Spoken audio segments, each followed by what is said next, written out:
Call in. Hey, what's good? What's good? What's going on this morning? We're back. It's another morning, another week taken care of. It seems like the year is going by so swiftly. You know what it is. It's me, your boy Trey, the commish. First formation, y'all know what it is. Rocking with your favorite vets on the net. So this morning we got a little bit of a treat, of course. And if y'all tune in later on, y'all be able to tap in to see our rendition of a little afternoon show. Of course, myself and as he calls himself, the GOAT Bishop, will be tapping in COB. Y'all, first, we get the first installation this afternoon when we talk further to our two guests that we have on this morning. Coach, you've seen him on before, Coach Ashley Robinson. Then, of course, y'all see the name. If you was around during the era, the street ball era and one era, my man, Cardale, a.k.a. the Ballaholic Butler. What's good with y'all this morning, man? You know what I'm saying? This is what it is. West Coast the building. Yes, sir. Top of the morning, man. Top of the morning. West Coast is in the building. Yes, sir. Yes, y'all know her. Yay. But so like so, you know what I'm saying? Checking it out real quick before we get into talking, because this was a lot that was going on over the course of the weekend. Plenty went down for the most part. You got to have a couple of championship sweeps. Team USA may have showed that they got the moxie to sit up and win the World Cup and solidify that position in the Olympics. Football went down. USC ran amok 56-28 over San Jose State. Let's go, Caleb Williams win another Heisman Trophy. So plenty of it. But first, of course, Ashley, what's up, man? Where you been, bro? What's been going on? Man, it has been a minute. I've been away. You know what I mean?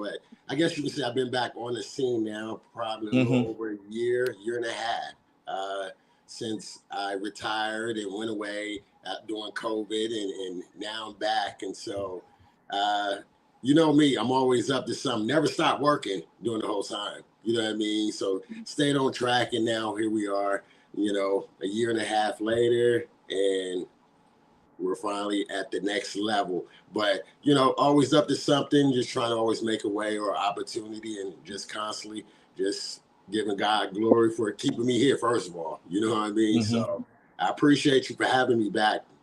Oh, yes, of course, always. Okay, Cardale, man, of course, I sit up and think all the time, like everyone is a mogul in their own right? Like everyone has their niche that they put out there to where they sing. So, of course, your claim to fame is a whole lot greater than myself and Ashley's for the most part. So where have you been, bro? What's been going on with you, man? You know what, me, man, I kind of just been doing the same thing, but it's just been locally. But on the flip side of that, working for a very, very good, important rec and park department out here in the Bay Area, man, working with kids, man, all sports, all ages, all sizes of kids, man. And kind of still been staying in the basketball scene, man.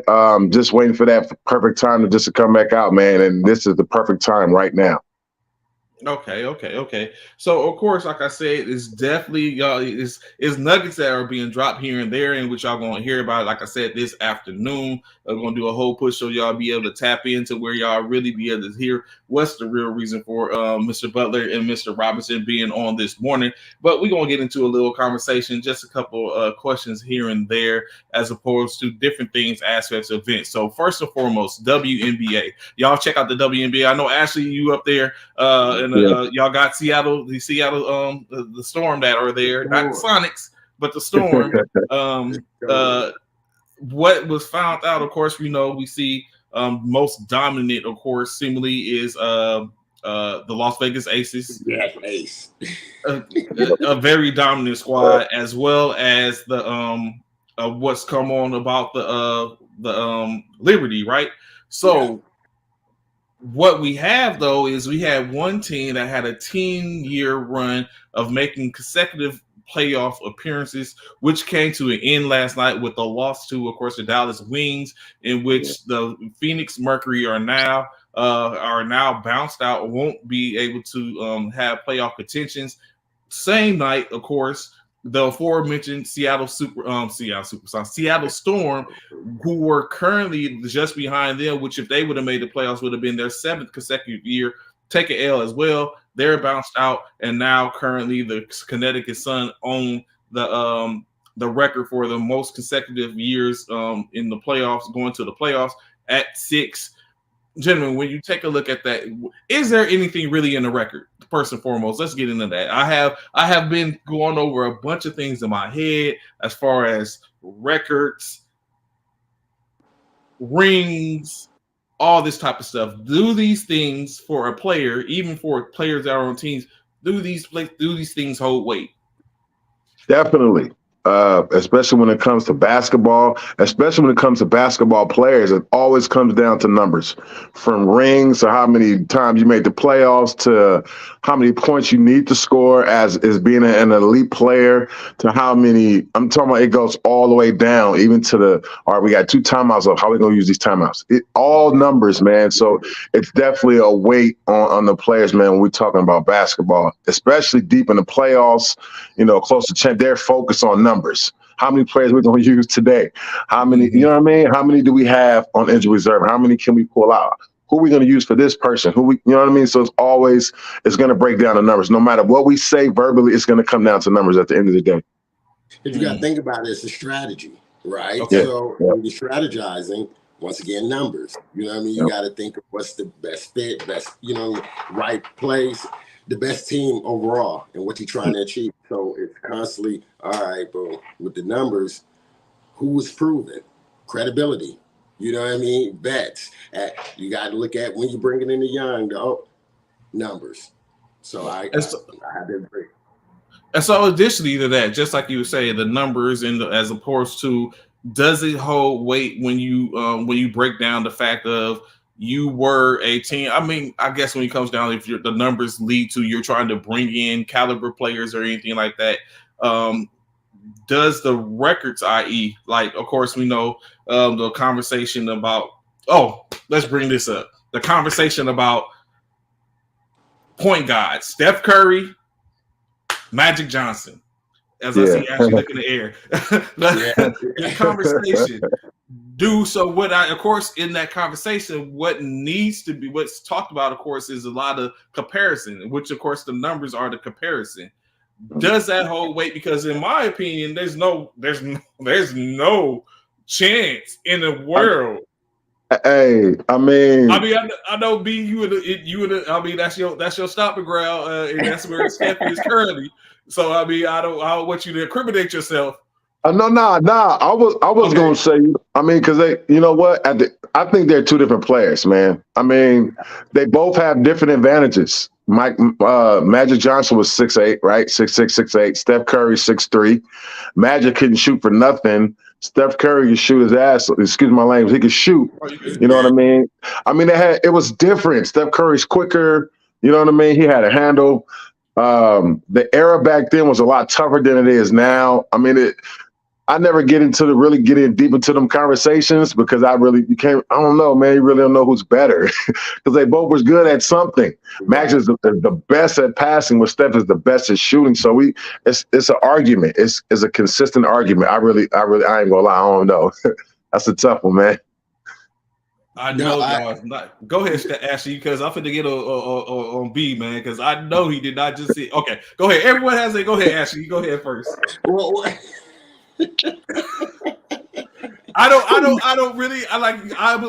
believe in what Hog said. You don't really engage, so it's like it's just an ongoing argument and debate in stage. Just like the conversation keeps coming up about who's the GOAT. Like, I think it's error driven. Honestly, I agree. But however, commonly in this concerns of Bishop, like he would say, I think it's a little different when it comes down to the point guard. They're saying we talk about who is the greatest, like you just stated.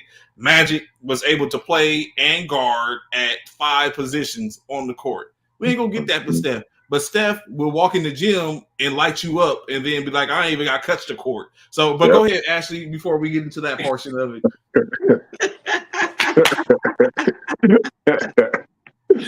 No, I mean, dang, you know what I mean? That because I had to look at it too.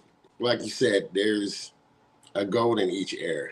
They're all in their own rights, hands down. Nobody better than any one of them. You know what I mean? When it's all said and done, you know what I mean? Respect, right? So, but then you look at, once again, the era. You look at that player now.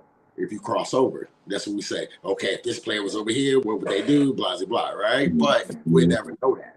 So just giving them just respect out of what it is and how the game evolved and continue to evolve and why. You know what I mean? And these guys are some of the trendsetters. You know what I mean? When you look at the game as a whole.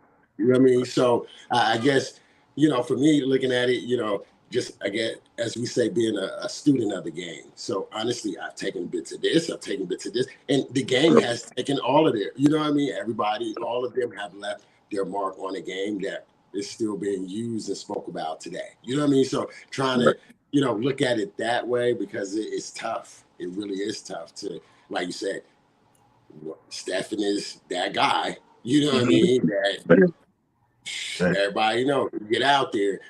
Who's gonna stop him? You know what I mean? And I mean? You look at Magic, he was that dude too. You know what I mean? At what, 6'7", 6'7"? The NBA. Yeah, you know what I mean? Yeah, right. For real though. And then you wonder, kind of, does it start to get disrespectful when you don't add names like Isaiah Thomas, right? Like real John Stockton, maybe, like does it start to be that we start to like it just became Steph or Magic, like, you know what I'm saying? In which even, what I'm saying, because I know we've had a conversation before in which Bishop and I didn't understand it, and please, ball hog, don't get on my man too bad when you see him later on this afternoon, where I asked a question, put them in order 1, 2, 3. Magic Johnson, Steph Curry, and Allen Iverson. And do you know Magic wasn't? I guarantee I know Magic was the number one in that list. I would say this: AI was over Magic on his list. AI was over Steph. I mean, AI was over Magic. I can't no. Nah. I don't think he could be over Magic. I mean, AI didn't even. I don't think he got a ring, right? So, correct. How could he be over? How could he be over Magic? Because he crossed up Jordan. He can't, like, how? Yeah, that I don't know how that one worked. Nah, he can't be over Magic, man. If anything, back to numbers, right? Yeah, they go back to numbers. Yep. Now that's what we go back to. Now is numbers, because no disrespect on AI. I love them. You know what I mean? I'm a guard. You know what I mean? I'm that guy, the point guard. That they were the ones who, in a sense, created that, just that dog. You know what I mean? We can get in buckets and we can dish out a stick. You know what I mean? It's a different kind of point guard. You know what I mean? Point guard. You know what I mean? As we would say. But that's why I sit there and just look at it that way and say, once again, it depends on what kind of, this is from a coaching standpoint now, right? This is the dope part that I love, is saying, what am I trying to create? What kind of system do I have? That's going to determine the kind of player. You know what I mean? So that's real. That's real. You know what I mean? So that's another stance that we can look at it. And when we say for players, we know it's the system. We got to find out where we fit best in a system so we can play our game. You know what I mean? So just looking at it, from a coach's point of view on a different side. You know what I mean? For real. So you just, of course, just saying that, going in further, staying in this in the NBA or round ball type scenario, we know the World Cup FIBA tournament is going on. Last night, Team USA. Just the other day, Team USA knocked off New Zealand 70 with a throttling. I think it was 77-92. Led by Paolo Banchero, 21 points. They talked about, of course, Austin Reeves being the glue in that particular game. Within the tournament, of course, what has happened is we've seen the French team has been bounced out, taking 2 quick L's. They're not going to have any chance. The best they could do was finish, I think, 17th or 27th overall or something like that. When y'all seen that, when you seen the roster for Team USA, what was the first things that came to mind? Laughter.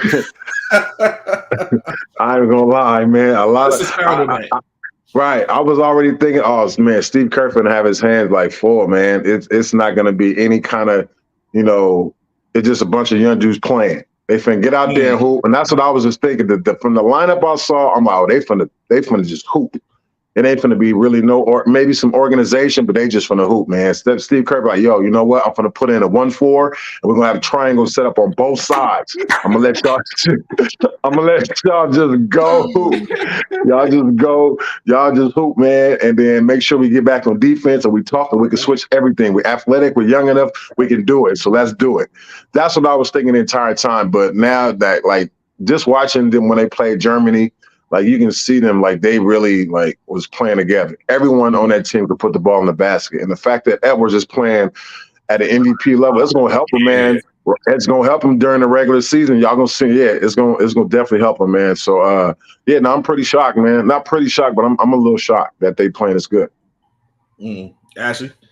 Yeah, well, I mean, I have to say, once again, the coach's side, that's knowing how the game is going now, the younger generations, honestly, is like that, right? It looked that way, and you can turn it on and off. That's the system that, if you say the Admirals or what I like, that's what we tend to run, or I like to build. You know what I mean? Where I can have players, if you say turn it on and off, but it look a certain kind of way. You know what I mean? But honestly, they play completely opposite. You know what I mean? We can transition, as we say, whatever the scenario may be, because you can be in UK and you can be in Mexico. And be in the US. The refs are all different. The players are all different. You know what I mean? Right. So being able to adapt to the surroundings. So players nowadays, and as I've been going throughout the last 10 years as a coach at a high level, where you begin to just adapt and you begin to see, and honestly, this generation now, the top Paolo and all of those guys, they're really like that, which is dope. Yeah. You know what I mean? So to see them performing on this big stage, you know what I mean? That everybody be like, man, are they ready? Are they ready? And they continue to prove themselves. So that's dope to see how the game itself, because as we're getting older, the game is changing. You know what I mean? So, and that's some things we may disagree, but that's how the game is changing. You know what I mean? Right. So it's seeing how it's going to be, I guess, driven by this next generation and how we play a part in it. You know what I mean? Which is interesting. Now we're the get off my front lawn type guys. We look at it saying that aspect of it. But like you said, true enough, it is getting to the point to where you kind of look at it. Because initially I was like, but I started looking at it. So for me, I have to keep in mind, mindset of they're only the FIBA Cup. If this ain't Team USA, it's only the FIBA. See what I'm saying? So now if we was going to Team USA, I might have a little different. I don't know about that. I don't know if they can hold up in that aspect of it. Because like I was just saying, France was bounced. But of course, there was no Rudy Gobert. Yes, there was. But the expectation of Rudy, Fournier, Batum, Wembanyama, are they or are they not going to get Joel Embiid to go ahead and lace him up with France, or is he going to play with USA? So you know what I'm saying, all that comes into place. So looking at the team initially, I was like, and then I was like, you know what? I think they have enough for FIBA competition. But then, while I was just saying, you started seeing it was just Anthony Edwards show. That's all it was. I mean, for the most part, Austin Reeves does what he does with the Lakers. He contributes here and there. But it was Anthony Edwards. It's all Edwards. Jalen Brunson was there for a second. Then he wasn't. But everything was seen was Anthony Edwards. Anthony Edwards, Yeah. Well, as we speak right now, I think they have the last I seen they was up 50-37 in their second in today's day going on right now. So it's very interesting to see. I honestly think, not just being a fanboy of this US in general, I think they can compete to win the cup this year. And then of course, I don't know, do y'all see any of them potentially being on the Olympic team? If they get some pieces added to that squad, maybe a few more big men, a few more wing players, of course, they'll definitely. Oh yeah, for sure, they'll definitely get the cut, man. Because you have guys. Look at guys like Klay Thompson, Devin Booker, just guys like that alone. I'm not even talking about the superstars, but just guys like, I mean, those guys, superstars, we talking about, the bigger superstars like Steph or, other guys like that. But those two wing players alone, man, if they just added to whoever in the league, Anthony Davis or like you said, Joel Embiid, added to that, just that right there, just would get them there. But so we talking about 4 or 5 more players added. Oh yeah, they definitely get the cut for sure. Definitely. Yeah. And then even what you said, does it, and going back to kind of like the conversation that we was talking about earlier, one thing which you talk about numbers, records, and accolades and stuff like that, Steph Curry doesn't have a gold medal. So does Steph get a chance to finally get that medal? Yes. I you know what? I think so. I mean, after this year, even after what he said, man, it goes a lot with him. Now I think he said in an interview that they're the hunters now. For this season, they're going to be the hunters. I think he said that in the interview. And also, of course, he was there was another question about him with the Magic, who's the best point guard, you or Magic. Of course, he's going to say himself. So you see a different kind of Steph when he's talking like that, man. You know what I'm saying? So I think he's on his GOAT, man. And I think this year he's going to get his gold medal for sure. Yeah. Ash, is there any point in which a player or even a coach will say or double down to say, I am or I am not going to lose, like he said, like he just said, Steph, because Steph still seems to double down on stating him being the greatest shooter of our in ever. I mean, I think he has that claim. I would give him that, even though we've seen the different people, everyone come in, Drazen Petrovic's, Michael Redd, people forget about all those players. Yeah, Michael Redd used to bottom out some stuff. Of course, we have Ray Allen, who we took it from, Reggie Miller. So he have all those names. But to sit up and say, to have a problem with taking that claim, but to now come and say, yeah, it's me, you know what I'm saying, best guard. Is there a point to where anyone would outright say, no, that's not me or anything like that? Or like Abala just said, yeah, of course you're going to say yourself. Is there ever a point where you're not going to be that and you're going to go opposite? I mean, the only time, if you just be honest with yourself, just keep it real. There's times where, from a player still having that mindset as a coach, just that dog, hey, I'm that guy. And whenever I coach against somebody, yeah, we're going to come in and we're going to do what we're going to do. But then you got to really just look at things too and look at who you facing and you sit down and you're going to come in, give it all you have or whatever. But just honestly, it's just different levels, I feel like. There's sometimes I can come in and say, yeah, we just a little short on this one. You know what I mean? Just keeping it real. I'm going to go in there and we're going to do what we can, but we're a little short. And just much respect, we was out coached or whatever it could be. You know what I mean? That's just how it is. But you're always going to go in thinking and hoping you that guy. I do. You know what I mean? I'm not going to, you know what I mean? So that's just my take, but it's just keeping it real, just understanding when to just be just what it is. You know what I mean? Because I of course, like you said, you're going to do that. Because I remember when I back playing for the Army, playing, saying sports, of course, predominantly a lot of intramural sports in which I played on some better teams across the installations. And I remember specifically, what's good, Seven? What's crackling with you, man? Always takes, and make sure to be tuned in this afternoon, 7:00 Central Standard Time. We got a special treat for you, bruh. But I'll hit you up and talk to you.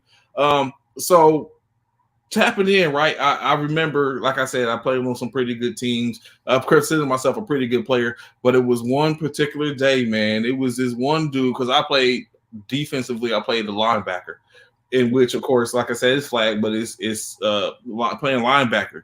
And it was my assignment was to watch the center. He kept on coming off the line. Now, this dude he had some girth on him. I say that. He had some girth on him. And my man kept coming off the line, and I could not do anything with my man. Like it was like he was backing me down, you know what I'm saying? Keeping in the street ball. It was like he was Escalade down in the paint. Like my man was murking me. And all I could do is pull the flag, and like it was like, and so I'm looking, everyone's like, damn, what you doing? And I can't get around him, I can't get in front of him to get the ball. It's like all kind of stuff going on, and in my mind, I'm thinking, my man, is at this point, it got to a point to where I was like, I can't do nothing with him. Like I just can't. Like he kept getting in front of me, and once he got in front of me, I couldn't get around him. It's like they had the perfect recipe for whatever I think I was doing. It was the one time in which I said, because my mindset is always, I ain't worried about what you doing because I know what I'm going to do. Right. That was my mindset always. But at this particular time, he was in my head to where he was living rent free. His feet was up. He was chilling. He was going in my refrigerator. He was smacking my mom on her ass. Like he had everything going. I just couldn't do nothing with him. And then I look at, and then like the players and everyone else is just looking at me. And the worst thing I would wait is like, let me get him. That's like, no, that's disrespectful. I keep on in my mind, I'm saying I got him, but really, I'm like, I don't got him. I don't know what to do in this situation. He's killing me. Like I can't. Yeah. And I'm saying now, in retrospect, I'm saying I sit up and think about it. Maybe I could have just got in front of him because he wasn't going to beat me, but I was trying not to get beat deep, or I'm holding my position. It's just he just kept coming off in front of me. A quick out, just nicking and diming.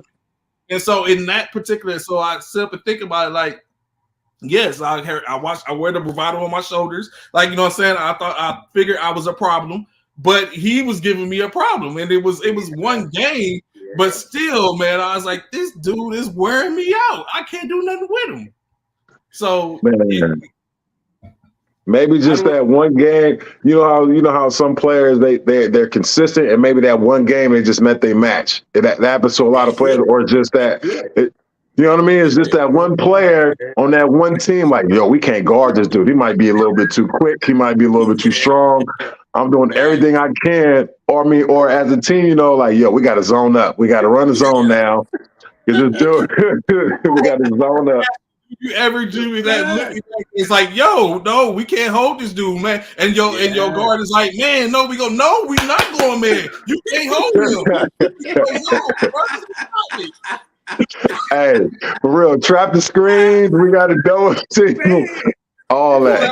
One's like, we boxing with it. We boxing with it. Like, you know what I'm saying? So I definitely get it from that aspect of it. Additionally, of course, in the keeping the NBA, of course, two more real topics I want to tap into. Y'all say something that sparked. PJ Washington, up and coming Charlotte Hornet. Been doing this thizzle. Of course, Bridges, we know, is back after he went through his problems from California and his legal issues. PJ Washington, the Charlotte Hornets went ahead and paid him 3 years, $48 million, $16 million a year. And y'all, well, of course, we ain't tapping the man's pockets, but is money just being thrown around in the NBA, in y'all opinion? Yeah, I mean, yeah, I think so too. I think players are like second-year players are starting to get more money. Even third-year players are getting more money. Like, for example, look at Austin Reeves. His third year with the Lakers? What, he's getting $48 million on top of, you know what I mean? Who knows what's coming after that? Like, why would they let him go type situation? Like, exactly. But yeah, money. They seem to have it, man. It seems like it is going around. It's being used wisely. Look at James Harden's situation right now. Nobody really wants him. They have the money for it, but no one really wants him. Look at Dame Lillard's situation. You know what I'm saying? Like they holding him. You know what I mean? The money is there, but they just got to figure it out. So the money's being thrown out. They just doing it wisely in the more right way. Because no one wants to spend another 80 to 100 million on whatever James Harden is doing or whatever guy. You know what I mean? Or they're going to take not a back seat, but they're going to take the back row to whatever they get into it when it comes to Kyrie Irving. They're going to get him, but they're like, yo, we making sure we got this dude, his mental is okay and everything is good. We're going to spend our money. He's of course an entertainment player. We're going to get that side, but let's make sure the other stuff is just not distracting us. You know what I mean? So they have the money, man. They're just doing it the right way, man. Make sure they doing it. You know what I mean? Because, of course, you got players like Ben Simmons who's getting his money, right? He's sitting out. He's not playing for nobody, but he getting that 50, whatever he's getting it. It's guaranteed. And no one wants to spend no money on a player like that. No one does. You know what I mean? So for you, Ashley, right? Going into, of course, you had organizations in which you've been at the helm of. So I want you to put on your GM actual operation cap on 2 situations. And I would like to know what you would do. And then, of course, Ballaholic could speak on it as well. The James Harden situation, Dame Lillard situation. What are you doing in those aspects? Especially if James Harden just came out and said Ashley Robinson is a liar. Oh shit! What? What? And in the semi-pro arena and stuff like that. Now you know what I'm saying, you get a lot of people that question your integrity and things of that nature. What are you doing in that aspect at this present day and time? Well, I mean, apparently there's that it ain't gonna work, right? So I don't know why or what's going on. we need to make this. We need to go our separate ways because all it's gonna do is gonna get worse, right? For whatever reason, we don't know what it is. Like we were just talking about earlier about the money part. I always think about now the business, right? So as I change hats, right? So being a business owner, you wear many hats. And as you grow, then your hats begin to change. And you begin to learn how to do different things. And so going from, I would say, a small business to more of to where we at now, I went from learning how to start, build as a player, as a coach, as a GM, as an owner, traveling the world and growing, that now from a business, I always think business. So from a business, you got to look at where I teach and I share all the guys that I work with, players. You got to understand yourself as a product. So if I'm thinking you as a product and I'm seeing how much you worked, that's the back end of business that a lot of folks don't see them at that level, right? So this doesn't make sense. Why you keep that person? Why you do this? Smart money.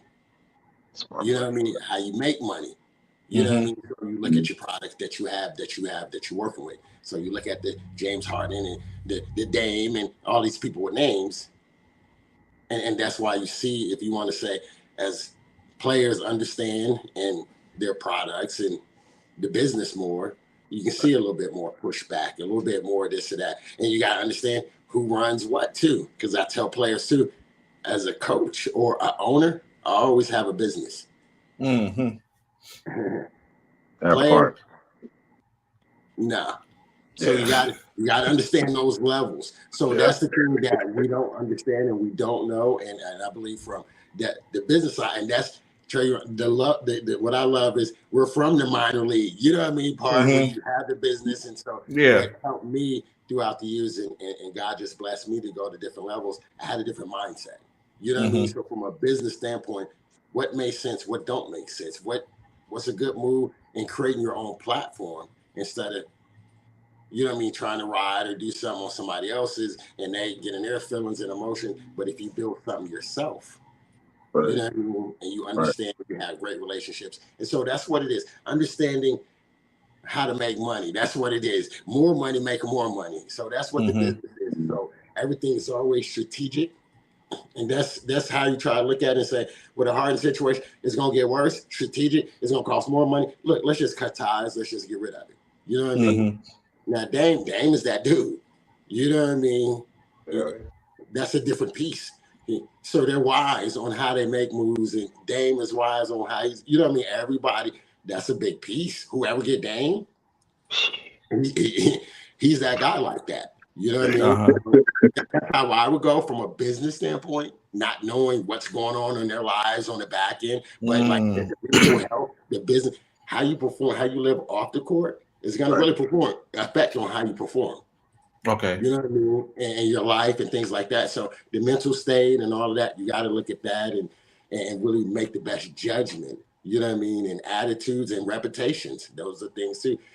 James has a rep. You know what I mean? When like they said, when he's cut off or he's done with you for whatever reason, I don't know these things. So I'm not going to judge him and say he's wrong or right, because some things at that level is going on. And if it's wrong, it's wrong. You stand up for yourself. You know what I mean? But understanding that if he's done with you, he's going to let you know, and everybody's going to know. Don't get up. Yeah.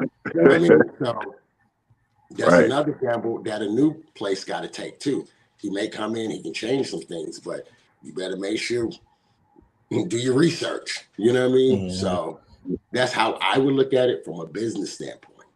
Mm. And what, of course, and like you said, going into it with the whole Harden situation, I'm not going to say that.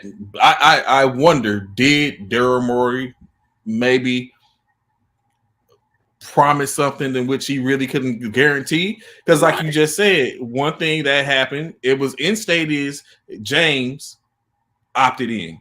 That was James's option to opt in. He could have been like, no, I'm good. I'm not going to even play with y'all. I'm just going to go ahead and, go somewhere else. He opted in. I mean, $35 million ain't nothing to sneeze at, but when you've made over X amount of dollars, $300 million in your lifetime, then 35 million might be, what we see as 20, he sees 35 million, Right. So, it becomes that. But, of course, at the aspect, he did opt in.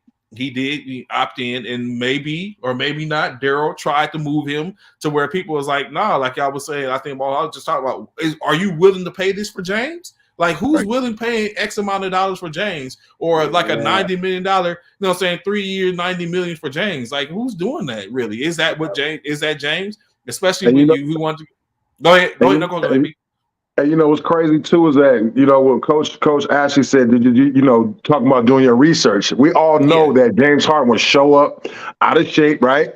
We know he didn't got caught, going to clubs, strip clubs, where couldn't have got caught partying. So we know that he wouldn't, like you said, when he gets to himself, like Coach is saying, we got to make sure we got to polish this man. He needs entitlement, because if we don't, he's gonna shut down. Yep. Even from showing up to camp, or even how we see how he played in the playoffs last season, right? All of that, all of that is seeking, but he don't care. You know what I mean? So again, like you said, do we really want to pay this man this money? Like it's a hit and miss with that. Yeah, and that's where it comes down to, like you said, cutting your losses and realizing, like, before this gets any more worse than what it can be, let me go ahead, because at this point it done got worse, because now you have public, you have the court of public opinion of Daryl Morey for him to sit up and bring in other players for the most part, because if they hold a certain regard for James or something like that, or people in that camp, it's like, oh, what was really good with Daryl? You know what I'm saying? It's like, man, and now, now you could potentially miss out on a piece that you could have used to replace, or, or start to get you start to get other people that might feel a certain type of way about a player, which it goes on, of course, like same thing in minor league basketball. It goes on in military basketball, where you start to have things develop because you have people that talk and people that listen, and sometimes it's not conducive to a certain party, and now you start to it's a miss out on certain things. So it's definitely, and then of course Dame, it's just a matter of wanting to win, I guess. And you start looking at like, yo, I seen a picture the other day, right? And it had LaMarcus Aldridge,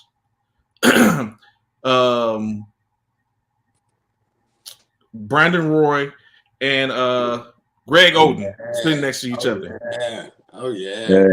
How about we had all of them out here? Oh yeah. And I was like, bro, and then you start looking at, for me, I started thinking about Fernandez that was there. I was like, even someone as far as Rod Strickland, like I was looking at highlights of Rod Strickland the other day, I was like, goodness gracious, Rod was a problem. Like, you know what I'm saying? Rob was a huge problem. So looking at stuff like that, it was like, you know what I'm saying, I went to, and it's just looking back at that era of basketball in general, because you know what I'm saying, I went to Dominguez High School, so Tayshaun Prince, Tyson Chandler, Kenny Bruner, you know what I'm saying? All them like society, like they was below me, you know what I'm saying? But because I graduated before they did. But you know what I'm saying? I remember that time, those time frames. Wesley Stokes out of Long Beach Poly, like you know what I'm saying, all that type of stuff. I remember all them cats that was balling out. Jason Capono, like that was Jacques Vaughn. I remember going Jacques Vaughn playing for Muir, going to the Anaheim to see the CIF playoffs, like all that type of stuff. I remember, you know what I'm saying, checking that type of stuff out. So it is when you look at it, that era of basketball was completely different. Of course, you had a lot of stuff going on. O'Bannon brothers. Yeah, you know what I'm saying? Even Toby Bailey, like all that type of stuff. I remember, you know what I'm saying, all that type of, you know what I'm saying, Paul Pierce, that's when Paul Pierce was like all that type of stuff being and taking a look at that. So that era of basketball, but it, you know what I'm saying, it's definitely changed in the aspect, even to the point of the last topic before we get into something else, is what do you gentlemen think of the conversation with Noah Lyles, currently the world champion holder for the 100 meter sprint, 200 meter sprint, 4x100 sprint, when he says that he is tired of the NBA players laying claim to them being world champions when they're where the competition is predominantly based in North America. And the only team that's outside of it is in Toronto. What do you say to that? Does he have a case, or is it semantics? He's just talking because he winning a lot running. And you know what I mean? And that's what I think. Like Canada, of course, basketball Canada is really good. Of course, the levels up there are really, really good. It's high level basketball Canada. I remember playing out there a couple of times.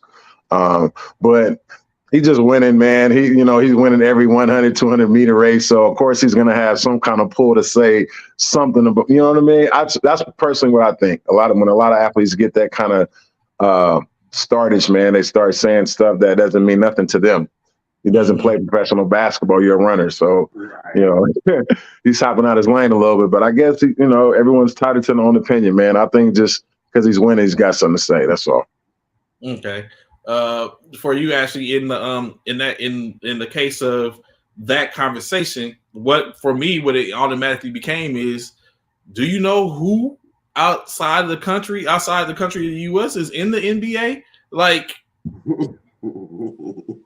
Giannis. Yeah. Like that's what I'm saying. Like, yeah. So do y'all think the world is catching up with the US as far as competition in the NBA for the four foreigners? Yes. I will say yes, because I've been fortunate enough to travel for the last 8-9 years throughout and play basketball with U.S. players. You know what I mean? Not saying that overall we've had the best, you know what I mean? But we have won and done very well. But I've seen countries, you know what I mean? They hooping like that for real. So, and we're starting to bring more imports, if you want to say, from in the U.S. and the NBA. The NBA is starting to take more.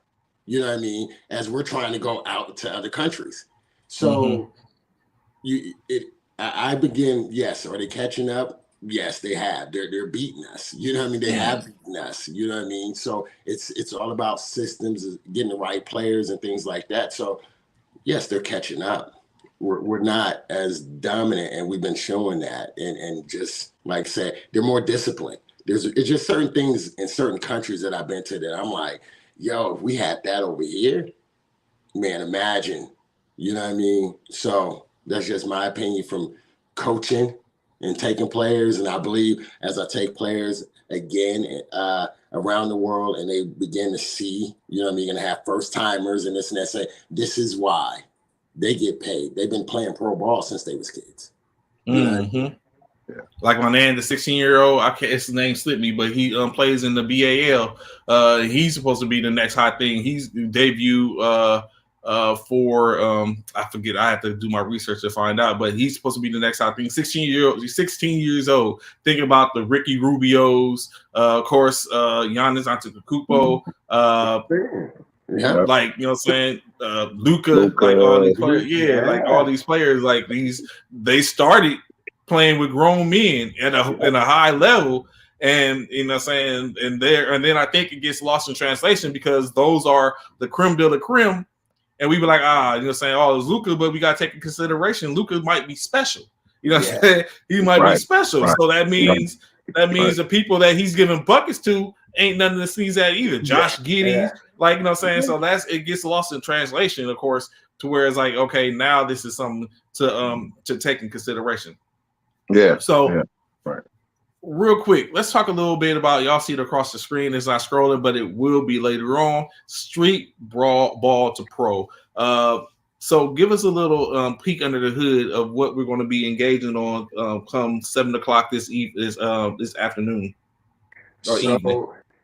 This, what it is a collabo, right? Mm-hmm. Ballaholic and myself came to him with the vision what the Kitsap Admirals are, what we've been doing for the past decade, and where we was driving this past year and a half since I came back. And I shared with him the vision and how we could come together and what it would look like with him in the driver's seat with me as the team captain, as my partner with this Street Ball to Pro idea. And man, it's pretty much what he's been doing is not waiting on. He's already doing these things. But it's one of those, you know what I mean? Everybody know him from Ball His Life. Now he has a chance to speak. He has a chance to, and when I say speak, it's not having nothing about his past, it's about his future, what he's doing now. So that's what the Street Ball Pro is being able to mentor, give job opportunities, all kind of things. It's bigger than basketball. So I'm going to throw it to my man, Ballaholic, and let him run with it. And then, of course, we're going to get really more into details on how the ins and outs and all of that stuff tonight. But that's sort of what it is. It's a new show and a system at the same time, a program, which is also a community-based nonprofit organization, youth programs, mentorship programs. We deal with mental health, what we're eating, so how just nutrition, everything for the youth as well as for adults. So it's the pipeline that the Kitsap Admiral guy allowed me to build. The Kitsap Admirals the past 10 years, and I've known you train for a minute. And watch me go up the minor league ranks to being overseas and as a pro and having pro opportunities and get guys pro, meeting up with Ballaholic, who is that pro out in the world. He's now the lead singer of the Admirals, and myself is the coach and the owner. So we've come together to create Street Ball and Pro. So I'm gonna throw it to him. Yeah. And pretty much just the understanding of it. And I love that word, especially what Coach was talking about. All of it is pretty much an understanding. We giving guys opportunities to rock with us. We giving guys opportunities to get picked up maybe by another team we play against. We giving guys opportunities to leave the country, to see other things. You know what I mean? We giving guys opportunity to make highlights for themselves, for whatever else they have going on. And I even talked to Coach about this. It may be that one guy on our team who's not good at playing as much, but he might be good with something else. Player personnel, marketing, running camps, talking to the parents, anything that has to do with works, computer stuff, whatever the case may be. And that's pretty much the vision that Coach and I had talked about. And I was all with it, man, because this is the same thing I did when I was on tour with AND1, is kind of just help out, talk to kids. But then this is what I'm doing also with my job out here in San Francisco as well. So it's kind of the same thing, and it all just makes sense. With me working with Coach Ashley, man, is definitely a blessing, man. I get a chance to hop back into the driver's seat with him. I get back into my element with street ball, you know what I mean? And I'm excited, man. I'm happy.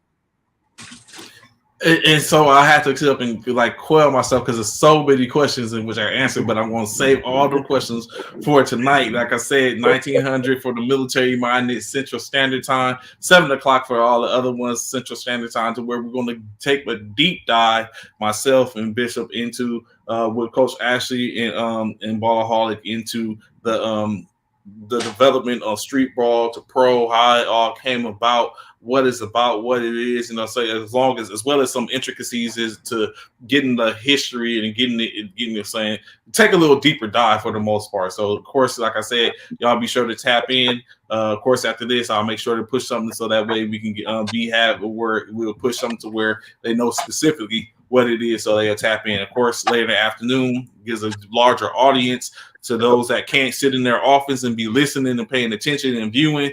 So another reason for the COB, as we know, of course, COB in military is the close of business. This means it's a formation. We going home. I see you tomorrow morning at PT time frame. So definitely tap in and tune into that. Going into a little bit of the conversation in reference to the pigskin. Well, you know what? I got no. Let me put a Pinterest to that. I won't come back to that because I have a question for you, Ball Hog, before we get up out of here this morning. But being from the Bay, do you rock with any NFL teams? I don't have a favorite team, but of course the Niners. I love the Niners. Yeah, definitely love the Niners, man. They doing pretty good, man. I'm just waiting for the regular season to start. I really don't care too much about the preseason.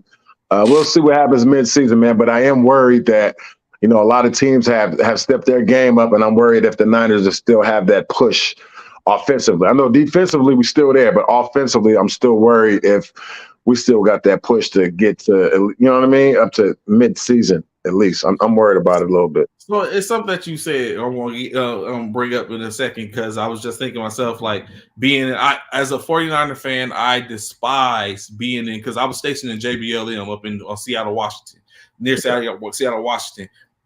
And it's certain things I can't stand hearing. Like, for one, I can't. Bishop, he's an Oklahoma Sooner fan, and so all the time he be like, "Boom, Sooner," like that irks the hell out of me. Yeah. But I despise being up in Seattle and hearing "see." And back then when I was there, is when the Seahawks was smacking San Francisco up every chance they got. So it's like it just rang, it just irked my soul. But man. So one of the things what you just said that was that I just thought about, right, is you said preseason. Like, what, why, who cares about preseason for the most part? So across the spectrum in sports in general, do you think preseason, of course for you too, Ashley, do y'all think preseason is necessary, needed? Is there a preseason? Is there a reason to play outside of money, as we all know it? Is there a reason to play preseason games and stuff like that? Is one thing we know there's practices, spring practices, all that type of stuff, but is there a reason to get in games and potentially put your players at a risk? It is, because now a lot of the times for preseason games, you see some of your top players not even playing. They're sitting on the sidelines, but it gives other guys opportunities. First unit, second unit, third unit guys. It gives them opportunities and experience just to see what, even though it is a preseason game, they got to mentally put themselves, all right, this is the fourth quarter, or it's 4th and 10, we got to get 10 yards, or, I got to lock this dude up, man, or I do this good defense, I might get signed on, because a lot of them dudes don't have guaranteed contracts in the preseason, and they're trying to get on. So I think it is good, man, especially going into the season. How some people say how we get in shape. Well, we can't go run a mile, 2 miles to get in shape, but we got to play. That's how we got to get in shape. So the preseason game is much well needed, man. Even if you're a brand new player coming into the organization, for example, Aaron Rodgers, he played his first preseason. A lot of people wanted to see him. They wanted to see what he was bringing to the Jets. The fans wanted to see what he was bringing, and it was a good turnout. So I think, preseason games are much needed, man. And of course, that's another setup to when maybe some players get hurt and these guys come in, and that's the muscle memory of it. That's just what it is. So I think a lot of preseason games are needed for sure. Actually, of course, scrimmages and stuff like that, a little different in basketball. But what's your take on it? Yeah, no. I agree, right? So I think, like, if you notice, everything I'm always going to come back is the fact that Ballaholic, he's a player. He from different mindset. Yeah. Yep. So I'm always going to come back from a business owner / coach, right? So and understanding that it's a production. Yep. We're in the entertainment business, sports. You know what I mean? So everybody got a rehearsal. Yep. We got to be ready to perform on these days that we're putting out. You know what I mean? So start thinking of it that way, and we need to be a well-oiled machine. So as coaches, I got to make sure my system is going in, and we got to test these things out, these bugs. As an operation, we need to make sure things are running. You know what I mean? Because on that day that we have that game, it's showtime. Millions of dollars is being pumped out. Right? It's been paid for, ready to go, and they better be ready to perform this next. You know what I mean? So that's why, from all standpoints, it's a rehearsal for everybody. We all need to get ready and be ready to put on a show when it's time to perform. You know what I mean? So, it's very important. Yeah. Okay. So going to that, like Baller Hawk was just talking about, it's the season, ready for the season to start. And that being said, of course, all the teams for the most part had mentioned or let it be known who will be their starting quarterback at the helm. We know quarterback seems to be the premier position. So of course, this year there were a few newly drafted quarterbacks in systems, of course, being Bryce Young, CJ Stroud, Anthony Richardson, all together, in which Anthony G. Richardson, after one preseason game, as we just talked about, was named, not even the whole game, it was just a quarter, was named the starter for the Indianapolis Colts. Of course, early, before the preseason even started, Bryce Young for the Carolina Panthers was named the starter for his organization. So out the rip. And then it was only one team that remained that hadn't named the starter, in which we will get into. San Francisco, of course, named their starter, Brock Purdy, and then named their second string, Sam Darnold, which put Trey Lance on a string to where now he's a Dallas Cowboy after being drafted for a fourth round. I mean, after being traded to Dallas after a fourth round pick, which we might talk about that a little. But instead, it's CJ Stroud. But you know what? It's funny, So instantly, when I was looking up, I see the dynamic of player coach, because sending Trey Lance was a business move. Like at this point, it's like. It's like we gotta cut our ties, like and then we say all that capital we wasted on Trey Lance, which brings what Ashley was just talking about back in. We wasted all that capital. We gave up 3 first-round draft picks, and a third-round draft pick to get him. We gave him an opportunity. He didn't grab the bull by the horns, proverbially, and. Now we got this other dude who we drafted a year later. We didn't expect this dude to do a damn thing.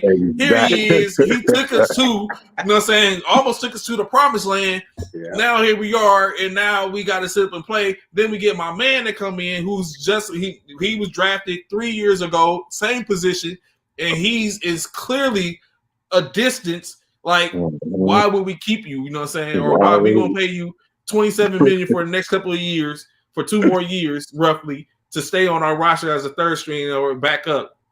So I see, and like I know Bishop was always talking about, I told Trey, it's like, I get it. I understood what it is, but we gave up so much for him. Why? So, if y'all could speak to that, I know it goes back to that mindset, Ashley and Ballaholic, like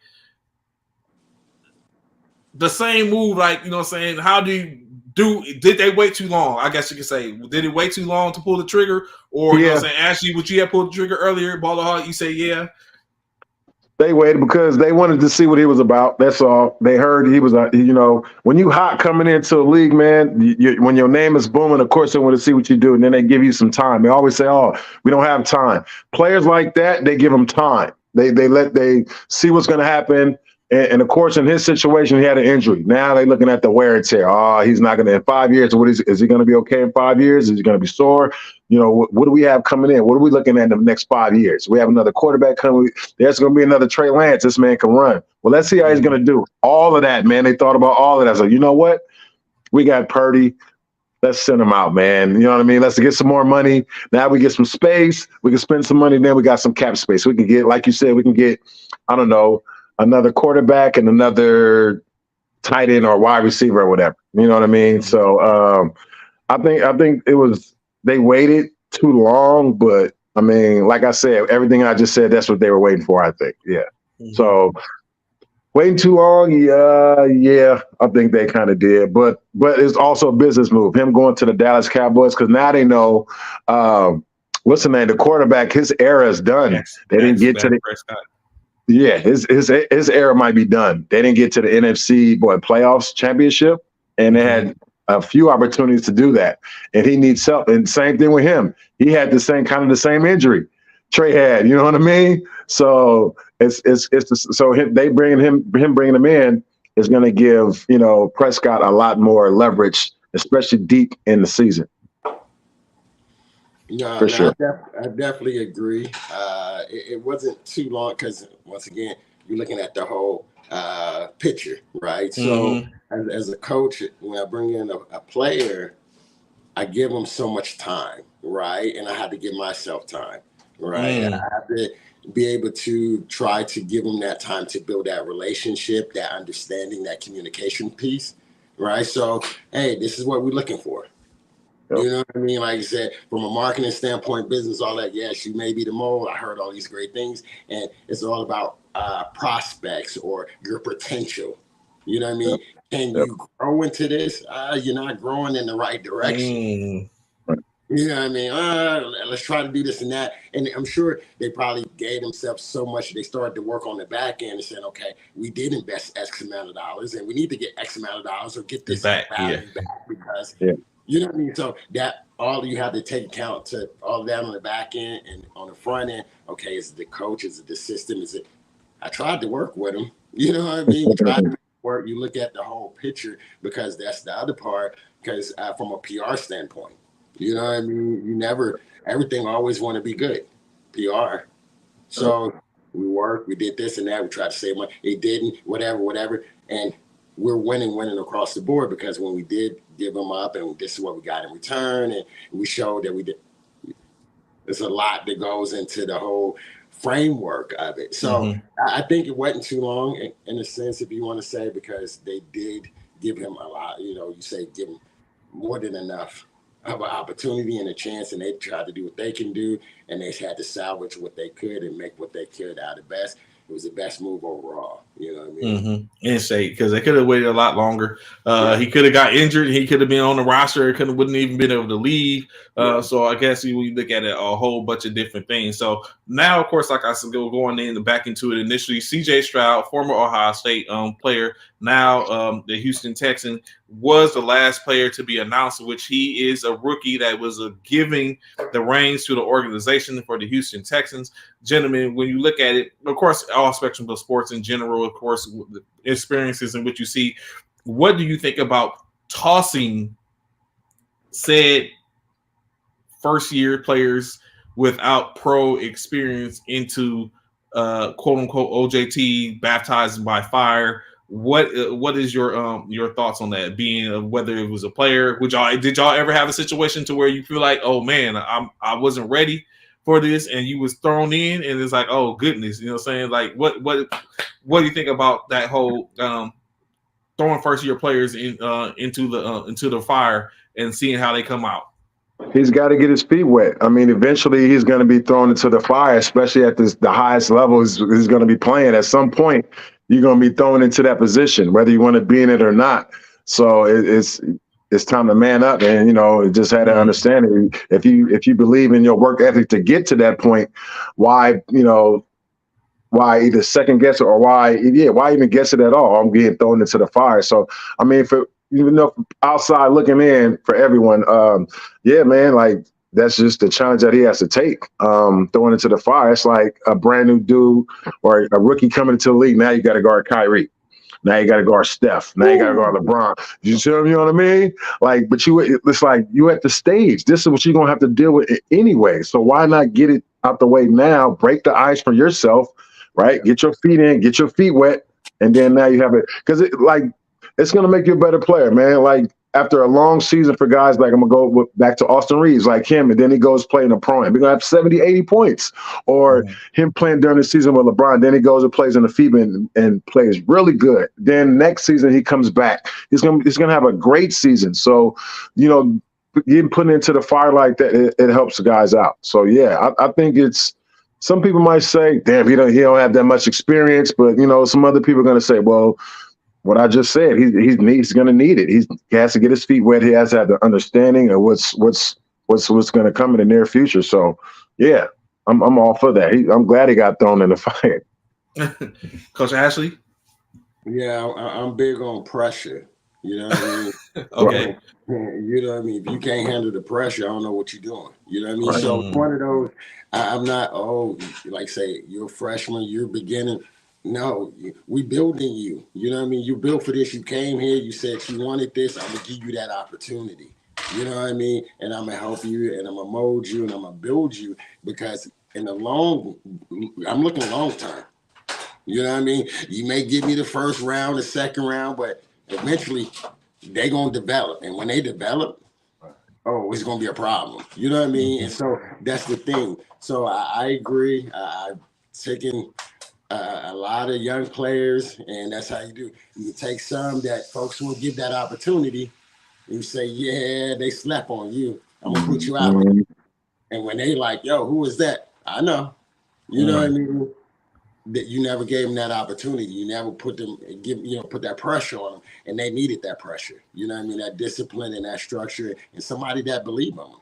You know what I mean? So that's what the end game is. You know what I mean? So I agree with the put him in and let him know that I believe in him, and vice versa.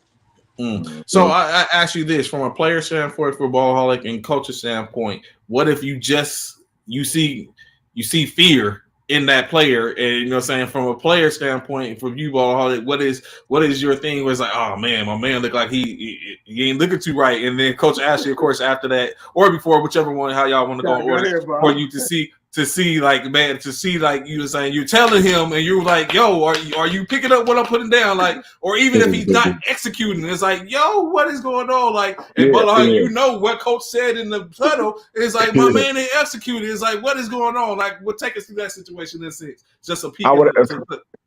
That's me walking up to him personally, man, to him, and just letting him like, yo, look, like the ball going the same way. Like he fouled you the same way you foul him. It's gonna go in the same way. You got help. We here to help you. I'm here to help you, big dog. Like we gotta play though. We gotta get this game done. We gotta play. So it's no time to be. I wouldn't even mention like there's no time to be nervous. I would encourage him as much as possible, man. Like, yo, Coach Ashley, we got this plane here. Let's get it done. I got your back. Don't even worry about it.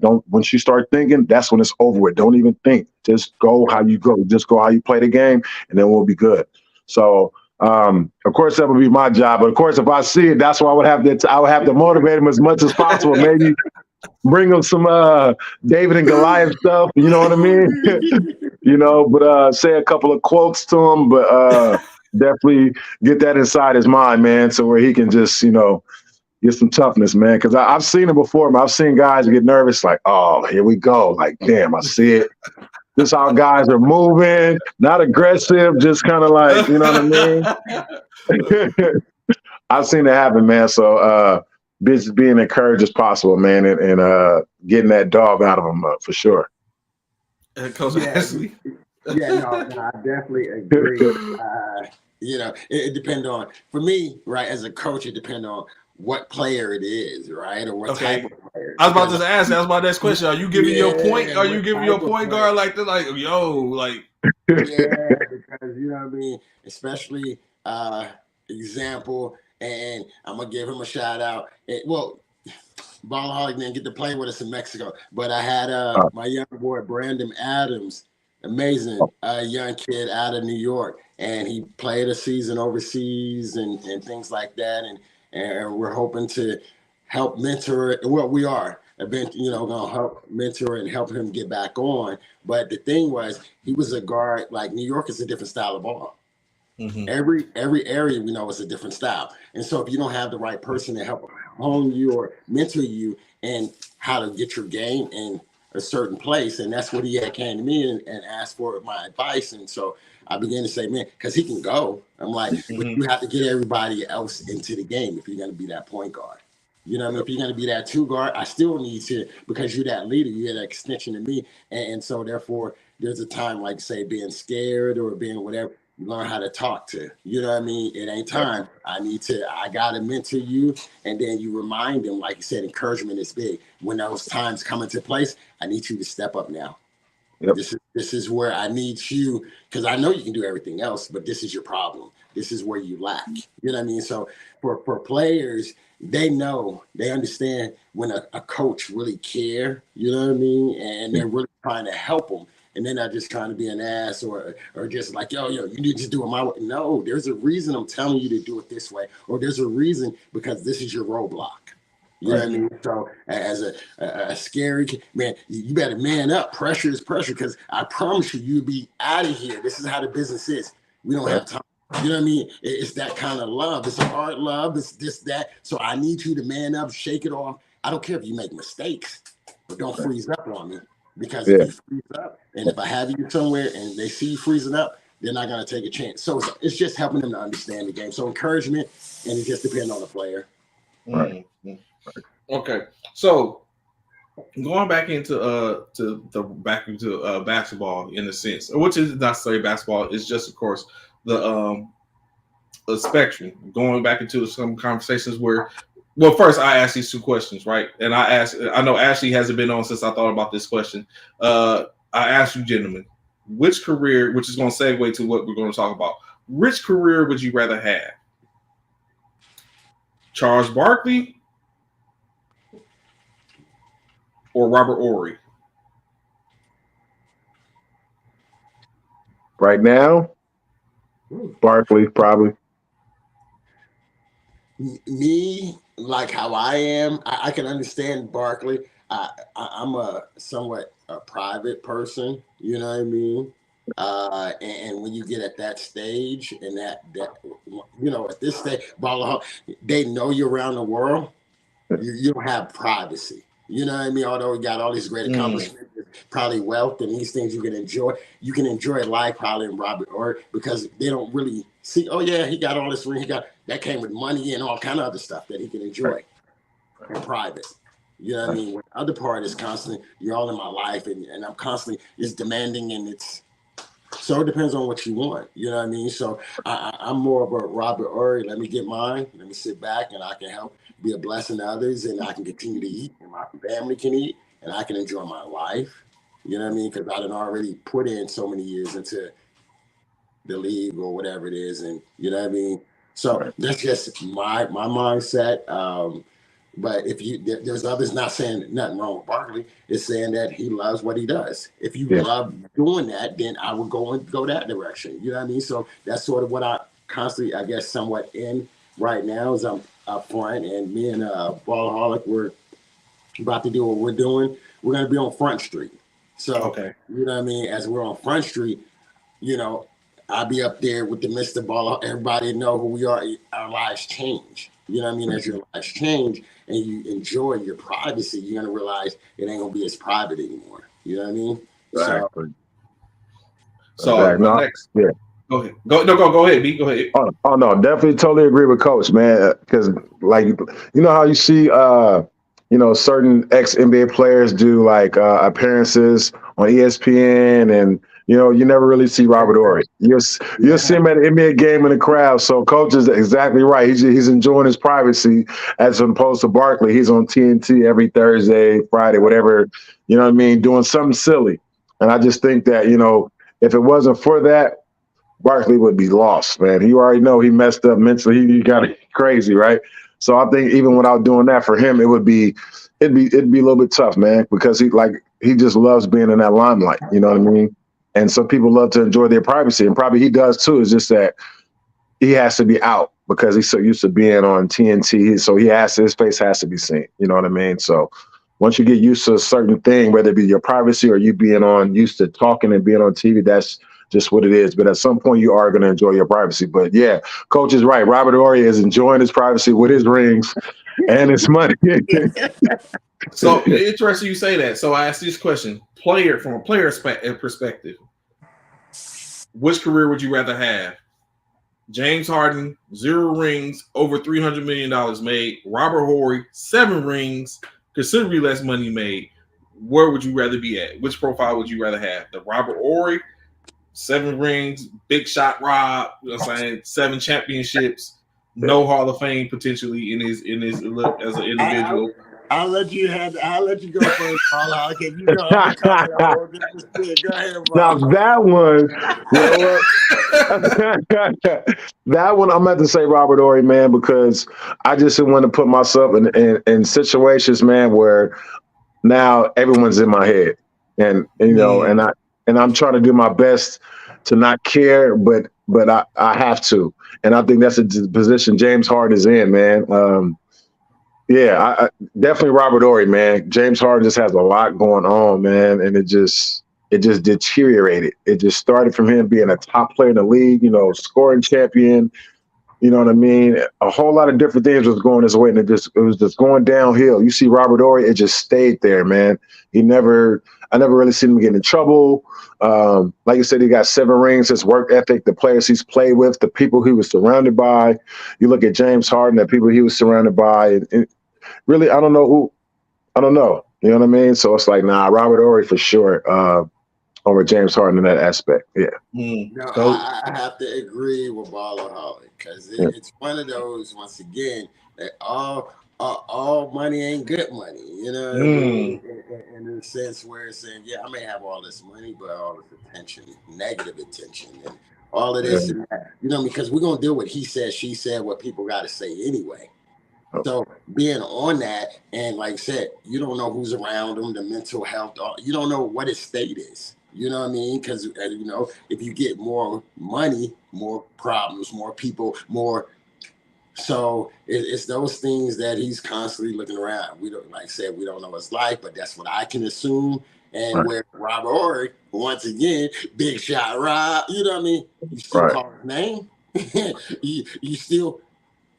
You still know who he is. Yep. He still got more rings. He's still in discussion.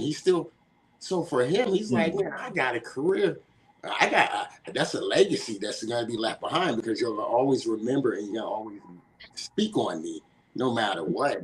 You know what I mean? And we don't know how he flipped his money on the back end. You know what I mean? That may just be all that he made that we see, but a good businessman or businesswoman, you're going to put money in other places and you're going to make more money. And you're going So that's the thing. You don't really need a whole, if you get the right amount of money and you put it in the right places or you use it wisely. Right. You know what I mean? So that's how I look at it. So I agree with Rob, you know, big shot Rob, because man, once you're done, you know, like you said, some people are addicted to the limelight, and even some who don't want to be in it no more. You can't escape unless it's something negative or they're just waiting for something. You know what I mean? It's like, man, the world put you on this pedestal just to knock you off. You know what I mean? So it's just one of those crazy things. You don't do something right or wrong, they got something to say. So salute again, Robert. I'm chilling with Big Robert. And so, you know what? Balal just said something that made think about. I had to simply, when he said it, the people in which Robert Horry played with. And you know, say, so we talking about 3 different organizations, of course, to where he cut his teeth with his 7 rings: the Lakers, the Rockets, the Spurs. And the Spurs. Yeah. Tim Duncan, Tony Parker, Steve Kerr, like, you know what I'm saying? He's, you know, saying all these, you know, saying Kobe Bryant, Derek Fisher, for whatever reason, you know what I'm saying? Yeah. So he had a lot of mentors around him, man. A lot of mentors around him, man. And that's what I'm like. James Harden didn't really have anybody around him. I mean, Mike D'Antoni was, you know, I want everybody 6'5" and under. Y'all go start. Like I don't know what he was telling James Harden. You know what I mean? So, so yeah, man, it makes perfect sense. Robert Horry has so much support around him, man, and that's a big difference maker too, man, for sure. So I asked y'all, right? All that being said, like I said, it was like segueing into something. Do championships matter? Yeah. Do championships matter? They matter. They matter. Of course, in the sense of because if you're in an organization, you haven't won one yet, but you have some. At least you can say we won some. You can say that, but it's like, recently, like let's say if I just get drafted this year, like we won championships, 20 years ago. But now I ain't got one yet, but we won championships. It's okay to brag about that as an opposed to, bro, I just got a ring. Like, look, I got it on right now. We just won one. You know what I mean? So there's really no argument there. But championships do matter, man. Like it builds not only the organization, but it builds yourself. It builds the brand. If you're your own brand, it builds that. Definitely, but it's definitely going to help you out as a player, man. Championships do mean a lot, especially to the city, to the fans. Next year, everything goes up. And then we go all the way back. We talk about numbers. Now merchandise goes up, and then they got more people showing up. The ticket prices go up. Now you got more sponsors involved. You know what I mean? More people are involved. Now you can move, to another city as far as, I don't know, anything as far as business wise, man. But championships definitely are important for sure. So that's perfect segue, as if we had spoke about this, Ballaholic, which this question is first time we're hearing this. But yes, championship matters, and why I say that is the fact that if you look at the Kitsap Admirals, right? So to get on a minor league stage, which we know how many teams are in a minor league circuit, to become one of the most popular or most known names, you have to win. You have to accomplish things that nobody had. Right. So I can go back and say, oh, I have a championship here. And it's been throughout the years that brings more credibility. So when players or sponsors and people look and say, hey, I want to do business with you, because minor league depends on where it's a joke to many places. So I can say I came out of that and now I'm international. You know what I mean? I'm an independent organization. I can call the minor league team, or I can call a pro team overseas and say, hey, what's up? Yeah. That's a different level, but that was all had to be earned by respect. I had to win on every level to earn the respect for them to say, yep, we recognize you as someone. You know what I mean? So championships do matter. So in the aspect of that, so of course, definitely, and especially everything that Ballaholic said, that definitely brings win breeds certain things, and it makes people want to jump on IL, saying in like for IE, not necessarily winning, but being productive. The NIL in amateur sports for the most part. Yeah. Ain't no one just jumping on anybody just because in the NIL, but if you look like you have some promise, you might can make a little something for some pocket change via NIL deals. So, of course that. So we all know it all, sports is a big money business, and that's what it is. Now, for that person, for the individual accolades, does a championship matter to get to the highest of highs, which is usually Hall of Fames, Ring of Fames, Ring of Honors? We know Kobe is about to get his statue in Scar Square in front of the Crypto.com arena, joining the likes of Kareem Abdul-Jabbar, Shaquille O'Neal, Magic Johnson, Wayne Gretzky, Oscar De La Hoya, Trick Kern, Luc Robitaille. Now Kobe is going to be honor amongst them. So another thing. So does the championships make a difference for making stuff like the Hall of Fame, or do you think you can make them? Well, I mean, we see it happens. Of course, like we said, the aforementioned Charles Barkley, he's a Hall of Famer. He ain't win a championship. However, we just talked about, and not to be dragging Robert Horry, but just saying everyone knows Robert Horry, again, 7 championships. He's not a Hall of Famer. Steve Kerr fills up his hands. He's a potential Hall of Famer. Do we see Steph Curry? We already call him a future Hall of Famer. Is someone like Klay Thompson a future Hall of Famer? Like, so where does that go in y'all aspect where championships and all the accolades of course as opposed to getting to these high pinnacles and of course like Hall of Fames? It's basketball is hard because it's not just professional. Basketball is your whole career for the most part. So what do we talk about that for those individual accolades? I think for them, it just depends on, like you said, it depends on everything what you're doing. I mean, even off the court stuff, it depends on what you're doing. Not just the individual accolades. Actually, that actually does matter. You know what I mean? It is just so political. That's another argument. It's so political. Like you said, Robert Horry should be a Hall of Famer and he's not. And Klay Thompson is going to be a future Hall of Famer. You know what I mean? Steph Curry, of course, a future Hall of Famer. You know what I mean? And guys like Melo, who's never won, but he's a Hall of Famer. You know what I mean? It matters, man. But like I said, it's so political. That, again, is another argument.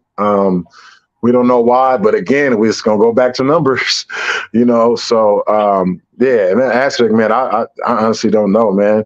Coach, you might want to take that one, man. I mean, that's a tough one. That's a tough one right there. Yeah, so, I don't know about that one. I guess I would assume or think that they would look at it, right? So if I look at a player in Charles Barkley, example, Hall of Fame, yes, he didn't get a championship.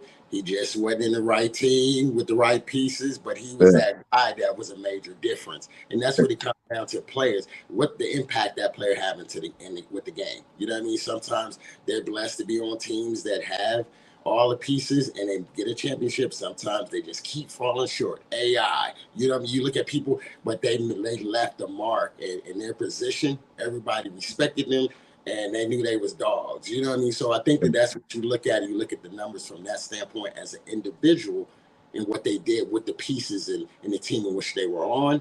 And then you say, they didn't win one, but he was the truth or she was the truth. You know what I mean? And no, that makes sense. Yeah. So it makes sense and it doesn't, you know what I mean? Yeah. Because some people like say, once again, Big Shot Rob, you look at it, say he did hit big shots. So he did he had some reasons why they won. You know what I mean? So he wasn't just that guy that was on the team that got a ring. It was like, man, I ain't really get that much playing time. No, he had some clutch plays. You know what I mean? Right. So you begin to look and say the impact. How did that impact the game? And that's crazy, right? Because a lot of guys, you got to look at, Ginobili. He created the Euro step, right? Yep. Hall of Famer. Tony Parker came in with that floater, created that floater. Everyone's doing floater. You see Tony Parker every time he's doing a floater. Hall of Famer. Do we see James Harden, who created the step back? Is he going to be a Hall of Famer? Like, I look at a lot of little stuff like that, man. It to me, it matters. You know what I mean? And a lot of guys that created different things in this league, a lot of them are Hall of Famers. A lot of them may not be Hall of Famers. Melo is one of the guys in the league who has one of the best mid-range games I've seen in a long time, especially him to be at 6'8", but no championships. So it's a lot of that different stuff that's just like a wave, man, of different reasons why guys get certain accolades or they don't, or the reasons why they get Hall of Fame and certain reasons why they don't get into the Hall of Fame. You know what I mean? It's so political and it's an argument. It's so tough to debate on sometimes. So, yeah, that's a tough one, man. Steph Curry, is he in the GOAT talk? As far as being the best shooter, yes, but the player. Wow, y'all! I see you actually taking his head. Well, I mean, the thing is, when you say the GOAT, I mean, yes, he's going to be one of the best players that ever played. I give him that. Yeah. But when you start talking about LeBron, I didn't even say LeBron, Kobe, Jordan, come on now. No disrespect.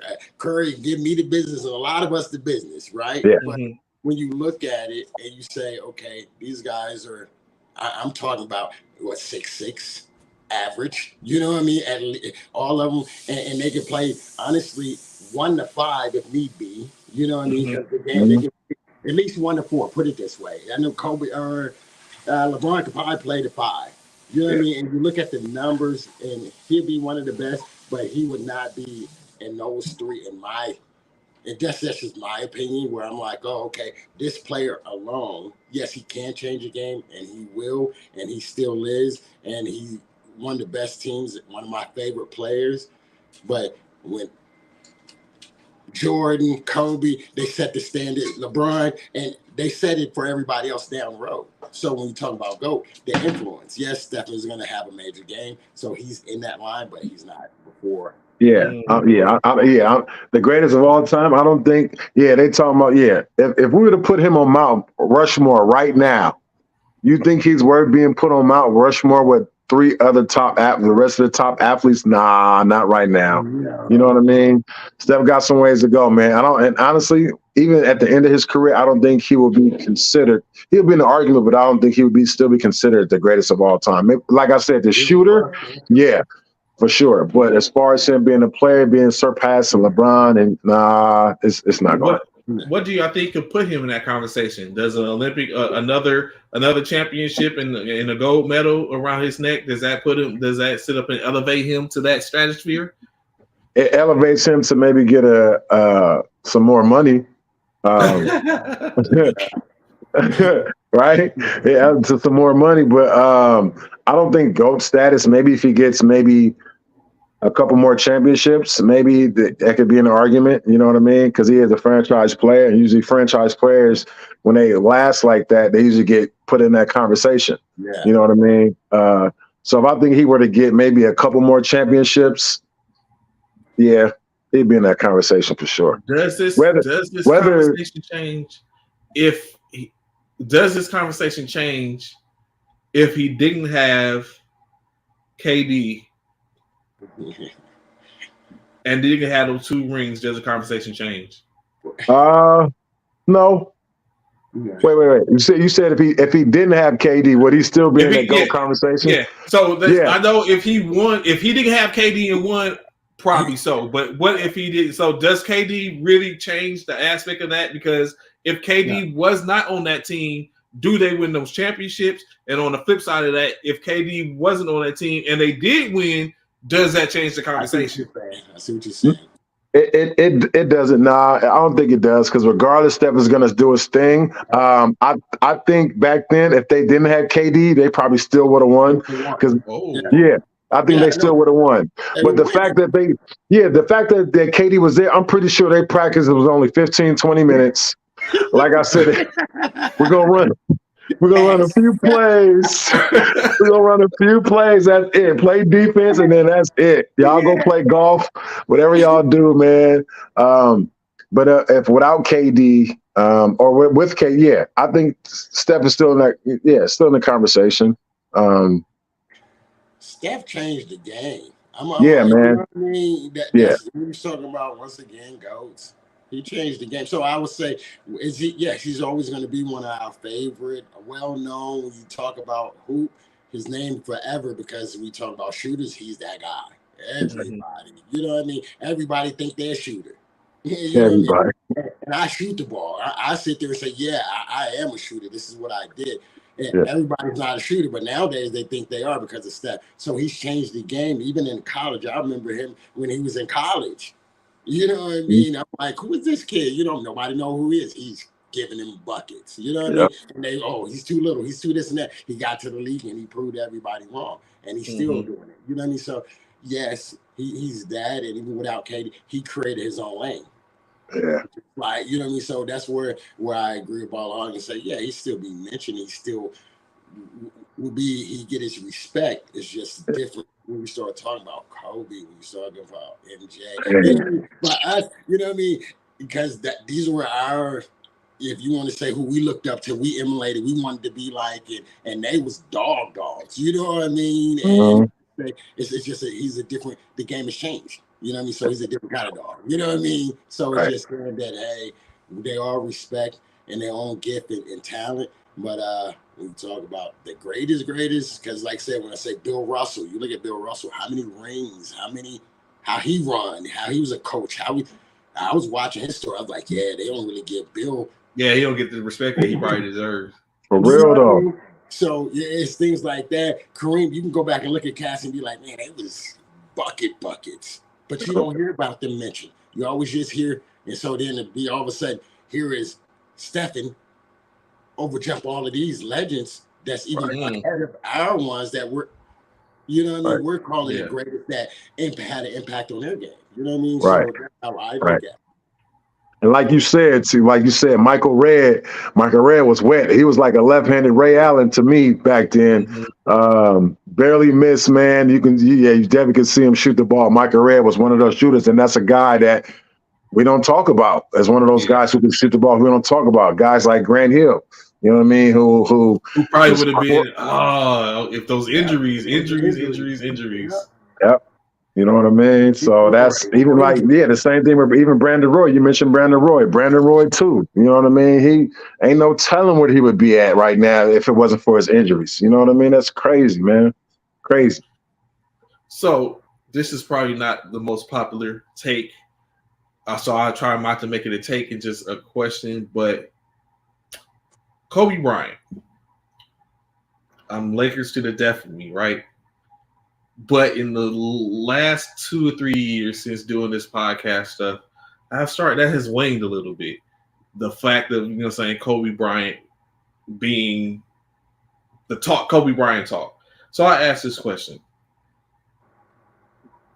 Was Kobe Bryant a GOAT, or was his mentality GOAT? GOAT was the GOAT.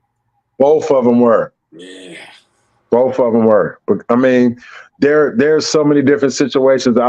Just watching him, man, and paying attention from him dealing with players, man. For him, you remember that one time I think he dislocated his finger, went back to the bench, and I think one of the trainers popped it back in place.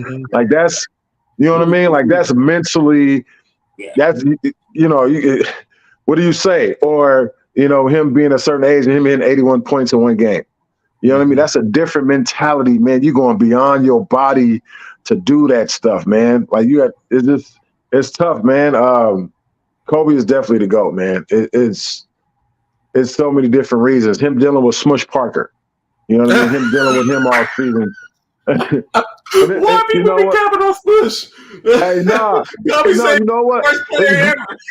Hey, Smush is I played with Smush at College of Southern Idaho and Kenny Bruner. It's crazy that you brought up Kenny Bruner because Kenny Bruner is my guy. I played with him at College of Southern Idaho too. And KB was also on And1 Mixtape Tour. He was called Bad Santa.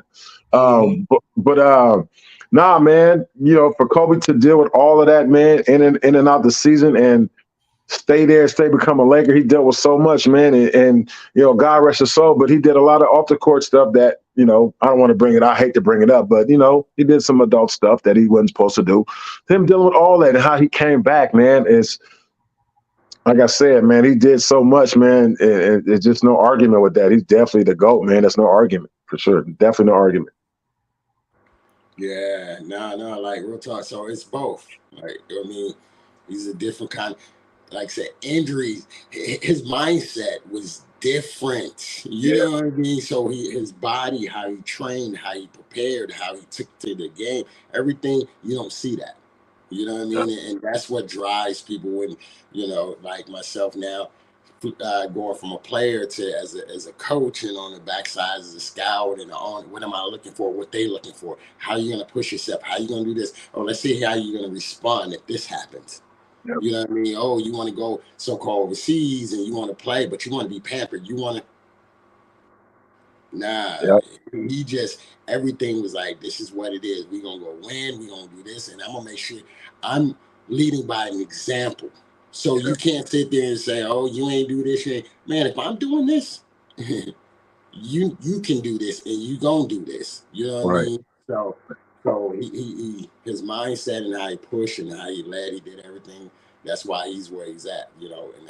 And you remember when Anthony Davis, every time he got hurt, he's 7 foot. Every time he's 7 foot, almost 300 pounds. Every time he get hurt, he crying. I need to get on the wheelchair. Like, go in the back, watch some Kobe Bryant videos when he got hurt.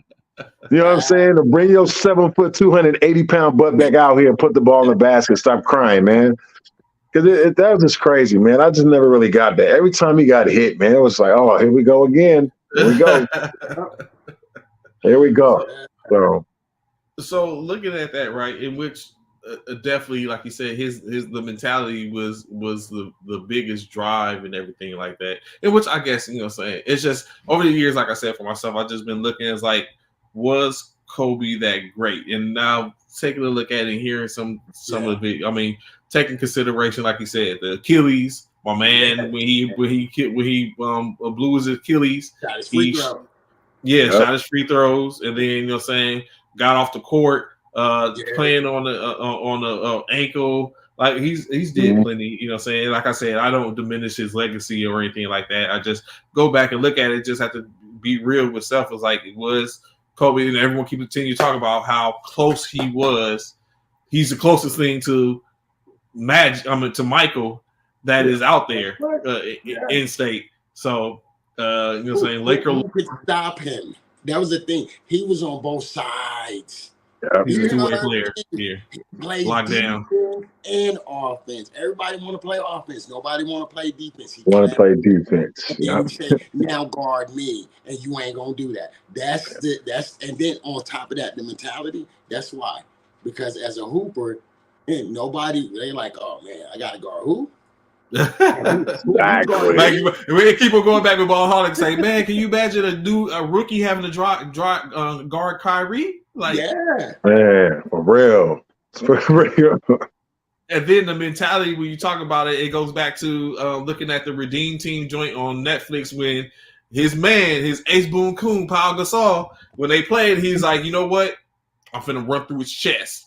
And Paul went to set that screen, and Kobe bulldozed him on your back. You know what I'm saying? To where everyone's like, oh, snap. You know what I'm saying? This is man. So, you know what I'm saying? That mindset of, you know what I'm saying, what people say, like, ain't no friends on this court. You know what I'm saying? We'll do all that after the fact. You know what I'm saying? We can rock afterwards. But what we're not going to do is speed past what Baller Hart was just saying. You started out saying I played with Smush, and then we kind of like tailored it off. So, what was, in your opinion, it's all conversation? You know what I'm saying? He's no that shout out Smush Parker because in state. Oh man. Oh, you're here on mute. I can't hear you on mute. Okay, I'm sorry. There you go. Smush was a professional. Mm-hmm. In state, 1 to 450 people. But what would you take on Smush and Kobe's comments when you think about it now, knowing that you played with Smush? Where do they lie at, in your opinion? The only thing that makes sense is him not keeping his mouth closed and him having an attitude. Super talented, dumb. I'm from New York, super talented. When we played together, he was super talented, but he would always talk back to the coach. There was one point he tried to get the coach Zach fired. But he never kept his mouth closed. He always has something to say. You know what I mean? Whether it be loud or under his breath, he would always talk back. So when I would watch, you know, Kobe would always say something like, man, like, I don't like him. Like, I don't like his attitude. I was like, no one else. I'm like, everyone around. It's like, probably no one else to get it, but I get it, Kobe. I get it. I know exactly what you're talking about, man. Even though it was a lot later, you know what I mean? But I totally understood it, man. Just the consistency of Smush, him being talented, him being from New York, you know, they got a mouth on him. So he had a lot of pride, man. He had an ego, he had a name. So of course, Smush is going to say something, but he felt that I'm talking to Kobe. I don't care who I'm talking to. I'm going to keep talking to him. That's what in my mind I'm thinking that Smush is saying. Like, I don't care, Kobe, I don't care. I'm still going to talk because that's what I've been doing. This is who I am. And that's what Smush was. He, like I said, he wasn't going to keep his mouth closed. He was going to say something for sure. So it makes sense whenever Kobe said about him or towards Smush, it made perfect sense. And see, yeah, so that was, you know, so when you look at it, it's like that you know what I'm saying, that got to be damning. It's like one of the greatest players of all time. And you know what I'm saying, you know what I'm saying, Smush wasn't when you look at all the guards that's been through LA, you talk about the Nick Van Exels, you know what I'm saying, the three, and everybody coming down to it is like, and then you Fisher, Smush, hell, Sasha. It's like when you look at all these people that's been in LA, it's like all these people. why is it that Kobe, says it's about me? But it happens, of course. But like I said, in-state, Smush earned opportunity. Hell, Robert Sacre earned the opportunity. Like all these opportunities is like this, in-state what it was. So just as you sit out and look at it, it's like that was crazy. It was crazy. They probably got him on them teams for a certain. They know Kobe is a mentor type mentality. They had the mom mentality, so maybe they probably thought, okay, they get on this team, Kobe will fix them, or let's see help their thought process. You know what I mean? And I think that's what a lot of times, certain players get under Kobe, and that's what they have to understand. Like, yo, he gonna yell at me, he gonna let me know in front of everybody what I'm doing wrong. He might call me a certain name. It's just like playing with LeBron. If you mess up, he gonna let you know in front of everybody, and of course the cameras are gonna key on it. Look. Like when he got on Austin Reeves not throwing on the lob one time, he got on it, and it made Austin Reeves play a lot better. So that's what it could have been. That too, it could have been a lot of different things why certain players play with certain teams or certain players and that's one of them. We just don't know, but it could have been for that specific reason. It just didn't work with Smush. So you said something earlier, right, Ballaholic? And you asked the question: do you put Steph on a Mount Rushmore? Yeah. And of course, maybe the influential Mount Rushmore, like he's definitely like Coach Coach actually said earlier, he changed the game. Like he's changed the game where everyone wants to shoot for the most. It actually might start changing. Well, big men, Dirk might change the stretch forward mentality. But Steph makes anyone think they can, saying if I put in the work, I'll sit up and be able to be successful in this. So it reverts back to this. I ask you, who's on your Mount Rushmore? Right now, man, I ain't even thought about that one, but I could say Michael Jordan, Kobe for sure. And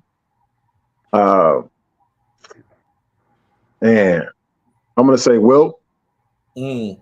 For me, Wilt, for him to be that tall, dominate, and the numbers that he put up, no one would ever do that ever again. And then my four, I'm gonna say LeBron. Yeah. So what's interesting, Coach? What's interesting is we just talked about how Bill Russell doesn't get the respect. We did. So why do you think that's the case? Like, does Bill Russell just get overlooked? Was it because of the era? Is it the era? Maybe. What do y'all think? And you know what? Damn, you know what? That's tough too. That's a good question. I don't know if it's because of the era. Maybe because it's different. I think because he coached, made it. It should make him why he should be on Mount Rushmore, because I think he was the only one to actually be a player coach. But back then, man, I don't know. I don't know why we don't talk about him as much, man. That's a good question. I don't know. Man, y'all know that one. I don't know. That's a good one. He not on my Rushmore, but he is like one of my top lists as far as being one of the great. But he's not. So definitely not on my Mount Rushmore. Yeah, for sure. It's tough. That's a tough one, man. It's tough. Coach, your Mount Rushmore, has it changed? Or is it? It would be the only difference would be Bill instead of Will, and they battle. It's funny because I actually watched this video, like the documentary, and I was like, yo, and to see that they were real close and they used to battle each other. You know what I mean? And so they was close and they had a fallout. Well, yeah, and they had a fallout, and you know what I mean, and all of that, but they used to play against each other too. You know what I mean? And so it's one of those where, like I said, in that era for both of them and at that time. And so to watch the story that he was a coach and a player as a black man in America to do that, you know what I mean? So that gave me a different, like, yo, I never looked at it that way. You know what I mean? And what you had to go through and all of that. So that's another reason why I'm like, yo, he got it, and of course, at Northwest, he showed us a lot of love out here too, you know what I mean? And so I got to give him his respect on that, you know what I mean?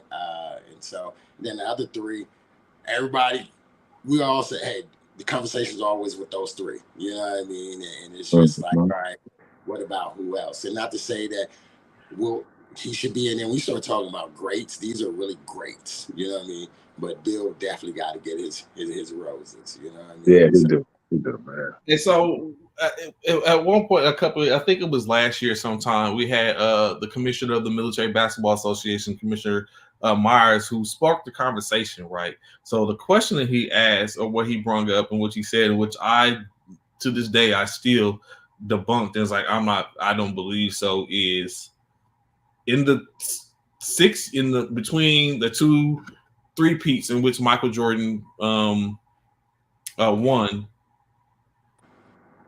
What he said is, if Michael Jordan would have continued to play, Houston and Hakeem Olajuwon would not have won those 2 championships. It would have been Chicago's. Do you guys agree? Ooh. Could they have went 8-0 consecutively? You talking about the Bulls? Yeah. They would have. I think they probably would have lost 1, maybe. That's my spill on maybe 1. Because at some point the Houston Rockets going to be like, yo, man, we not losing this one.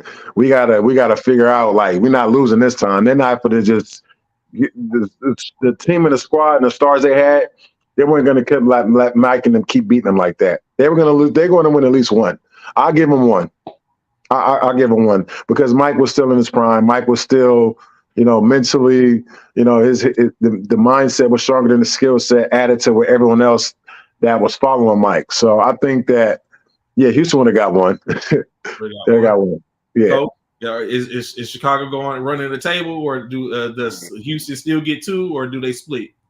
Man, I was a Bulls fan. What? So we're going 8-0. You know what I mean? you got to think, right? From that standpoint, you have a team and you figured out how it's working and they're operating on all cylinders. And so that's what they were doing. All you got to do is just add and move or change a few things. So that's the thing. It is hard to beat any team twice. Can it be done? Yes. You know what I mean? And I just think with the momentum and the pieces and everything that they had in their mindset, they really was like, we the biggest and the baddest thing out here. You know what I mean? Until you show me something different, then that's how Jordan is. You know what I mean? I have to say we're going 8-0. We never know, but I'm going to say 8-0.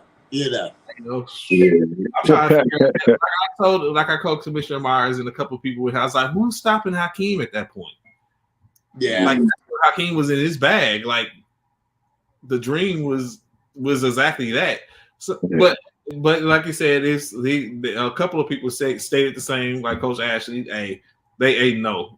Jordan, Chicago's not losing. They're 8-0. They're 8-0. So last thing before we get you ready to get out here, of course, we've seen the situation. Paul Pierce, man, he's representing Wood, a Cali guy. What is there any validity to even remotely, of course, currently Hall of Famers? Is Paul Pierce better than D Wade?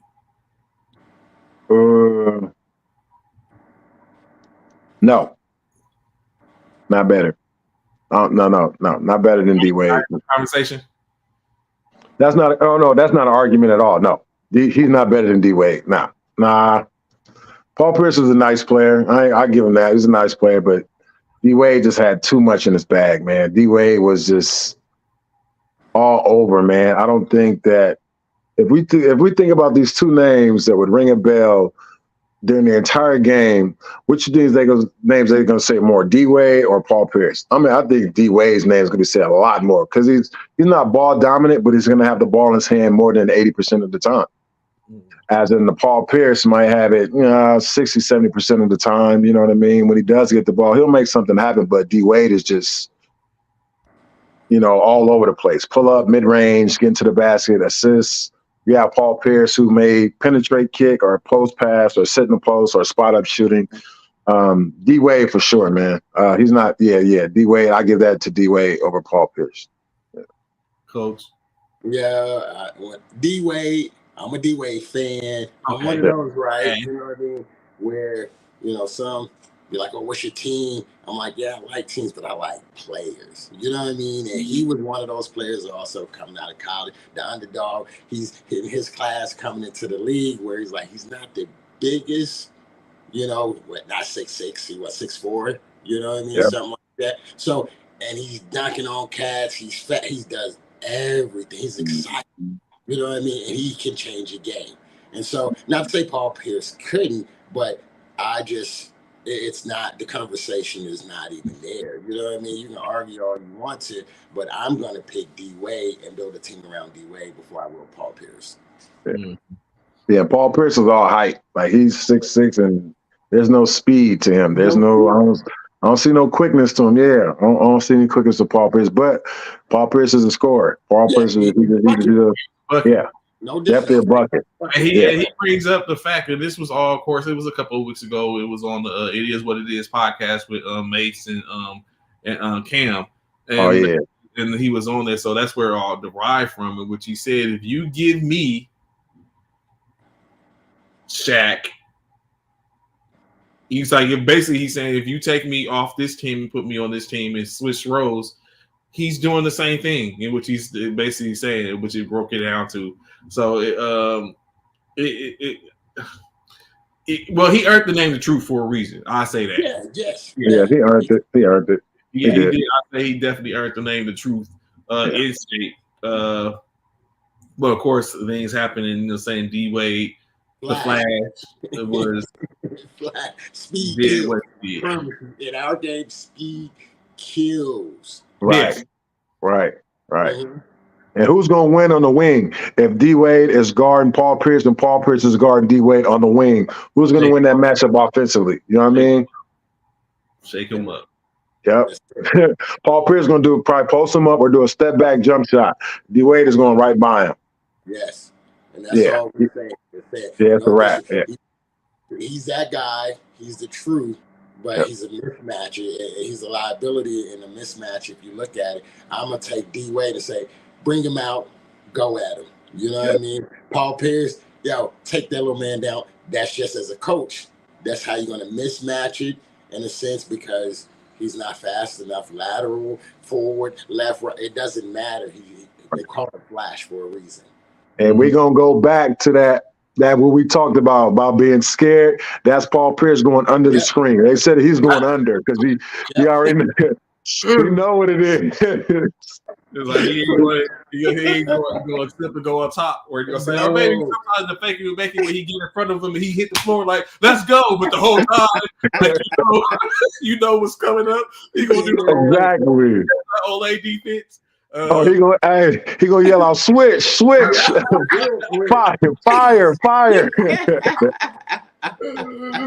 Oh God, I promise you. So, man, bring it up. So I promise this will be the last question before we get up out of here. The ideal, right? Coach Ashley just talked about the Chicago Bulls, right? The ideal that it could have been D Wade, LeBron James, and Chris Bosh in Chicago with Derrick Rose and Joakim Noah. Is that a champion? Is that a champion squad that wins 3 or 4? Unlike the opposite of what the replacing Miami winning those 3 or 4 during that time frame. I get him 3. 3. I think if they would have went to Chicago, that would have been a nice squad. I just think, Joakim Noah would have been the only one, maybe. I don't know. I only say that because he can't shoot, but he can rebound. He can rebound his butt off. He can, he can play defense. But I give him with that squad, I give him 3.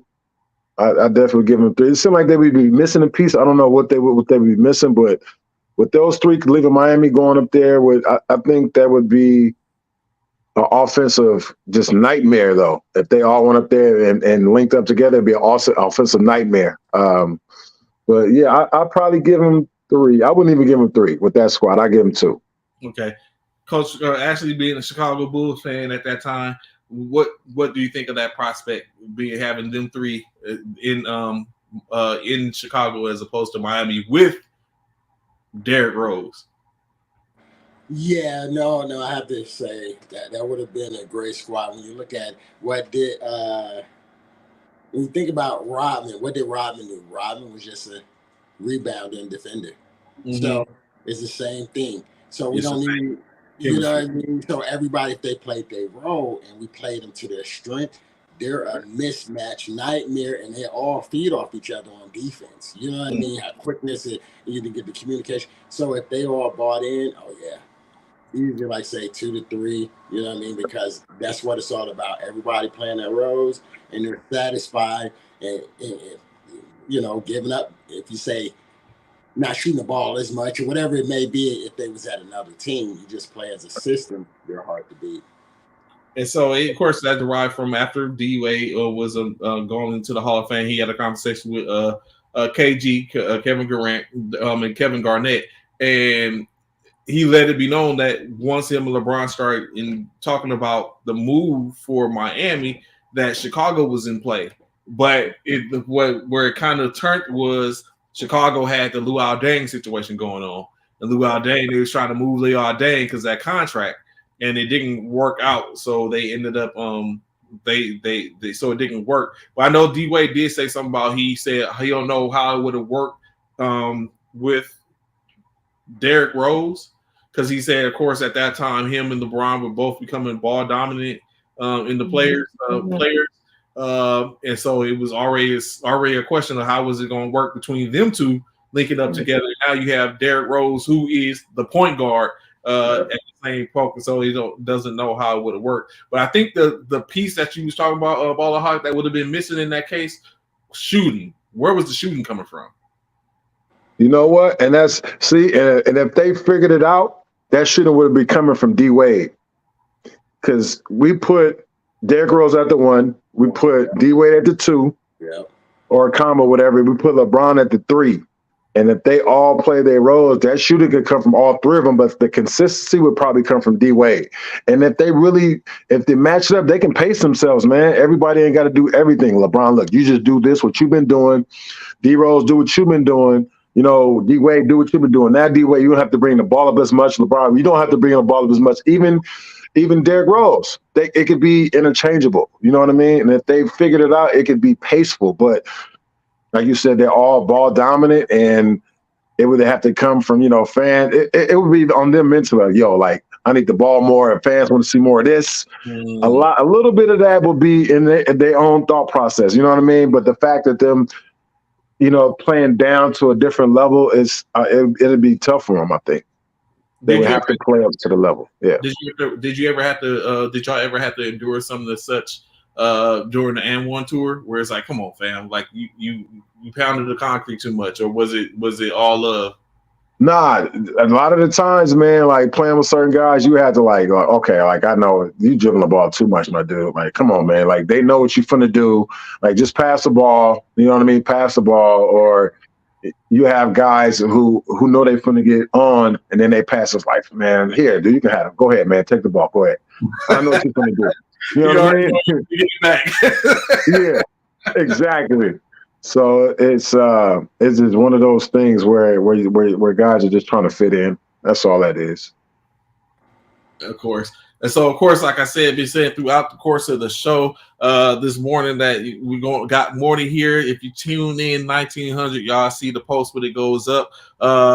More to talk about in reference to the new venture, Street Ball to Pros. Ashley Robinson, Ballaholic, is going to speak and give a little take us through what's going to be going on in reference to this and this new type of program. During the course, of course, we'll talk more in reference to Ballaholic and Ashley and Coach Ashley about what has put them in this aspect. Of course, going back to Ballaholic's career, you just heard talking about some of the pitfalls that happen, of course, in sports, especially on that stage, to where you're being seen. Of course, when you look at the rise and fall of the AND1 for the phenom, in which that was back at that time frame, up until now, to where the investment into the Street Ball to Pro, where they're going to give us a whole rundown on what's going to be going on and how that's going to be going. So be sure to tap in 1900 for those military minded, or 7:00 p.m. Central Standard Time. If you do the conversion, that's 5 o'clock. 5 o'clock in Pacific, or 8 o'clock p.m. Eastern Standard Time, so we can hear all this. You know, saying just we tap in. Gentlemen, has been appreciative of having y'all on this morning. Please feel free to, saying, give out, saying, say where people can catch y'all on your platforms and everything, or what you, as well as, saying some things to look out for as before we talk later on this afternoon. Okay. Yeah. I'm good. I really don't have a platform. Y'all gonna see me soon, though. Hey, it's never time. There's always no time like the present. Yeah, you'll be able to tap in with Ballaholic and I. KissAppAdmirals.com. We have Instagram also. It's Kiss App Admirals, Facebook Kiss App Admirals, or our YouTube, as well as YouTube Street Ball the Pro. So look us up. Just Google all of that, Kiss App Admirals, and you'll pull us up. What we have, the Street Ball the Pro, is a new thing, and so this is why we got a lot of promo, a lot of talking, and so you start seeing a lot of marketing behind it. So that's where you find us at, KissAppAdmirals.com. Ballaholic, team captain. That's what's up. That's where we at. Of course. So that's our show for today. Like I said, tap in today, this afternoon. So you get the real 411 on the whole Street Ball the Pro that they got going on, and hear from them first and foremost the whole story. So you can basically have and see. It might be an opportunity for someone out there. I know, saying a lot of military basketball personnel, y'all that talk. A couple of people I know I'm here. I hope you listen, Colton.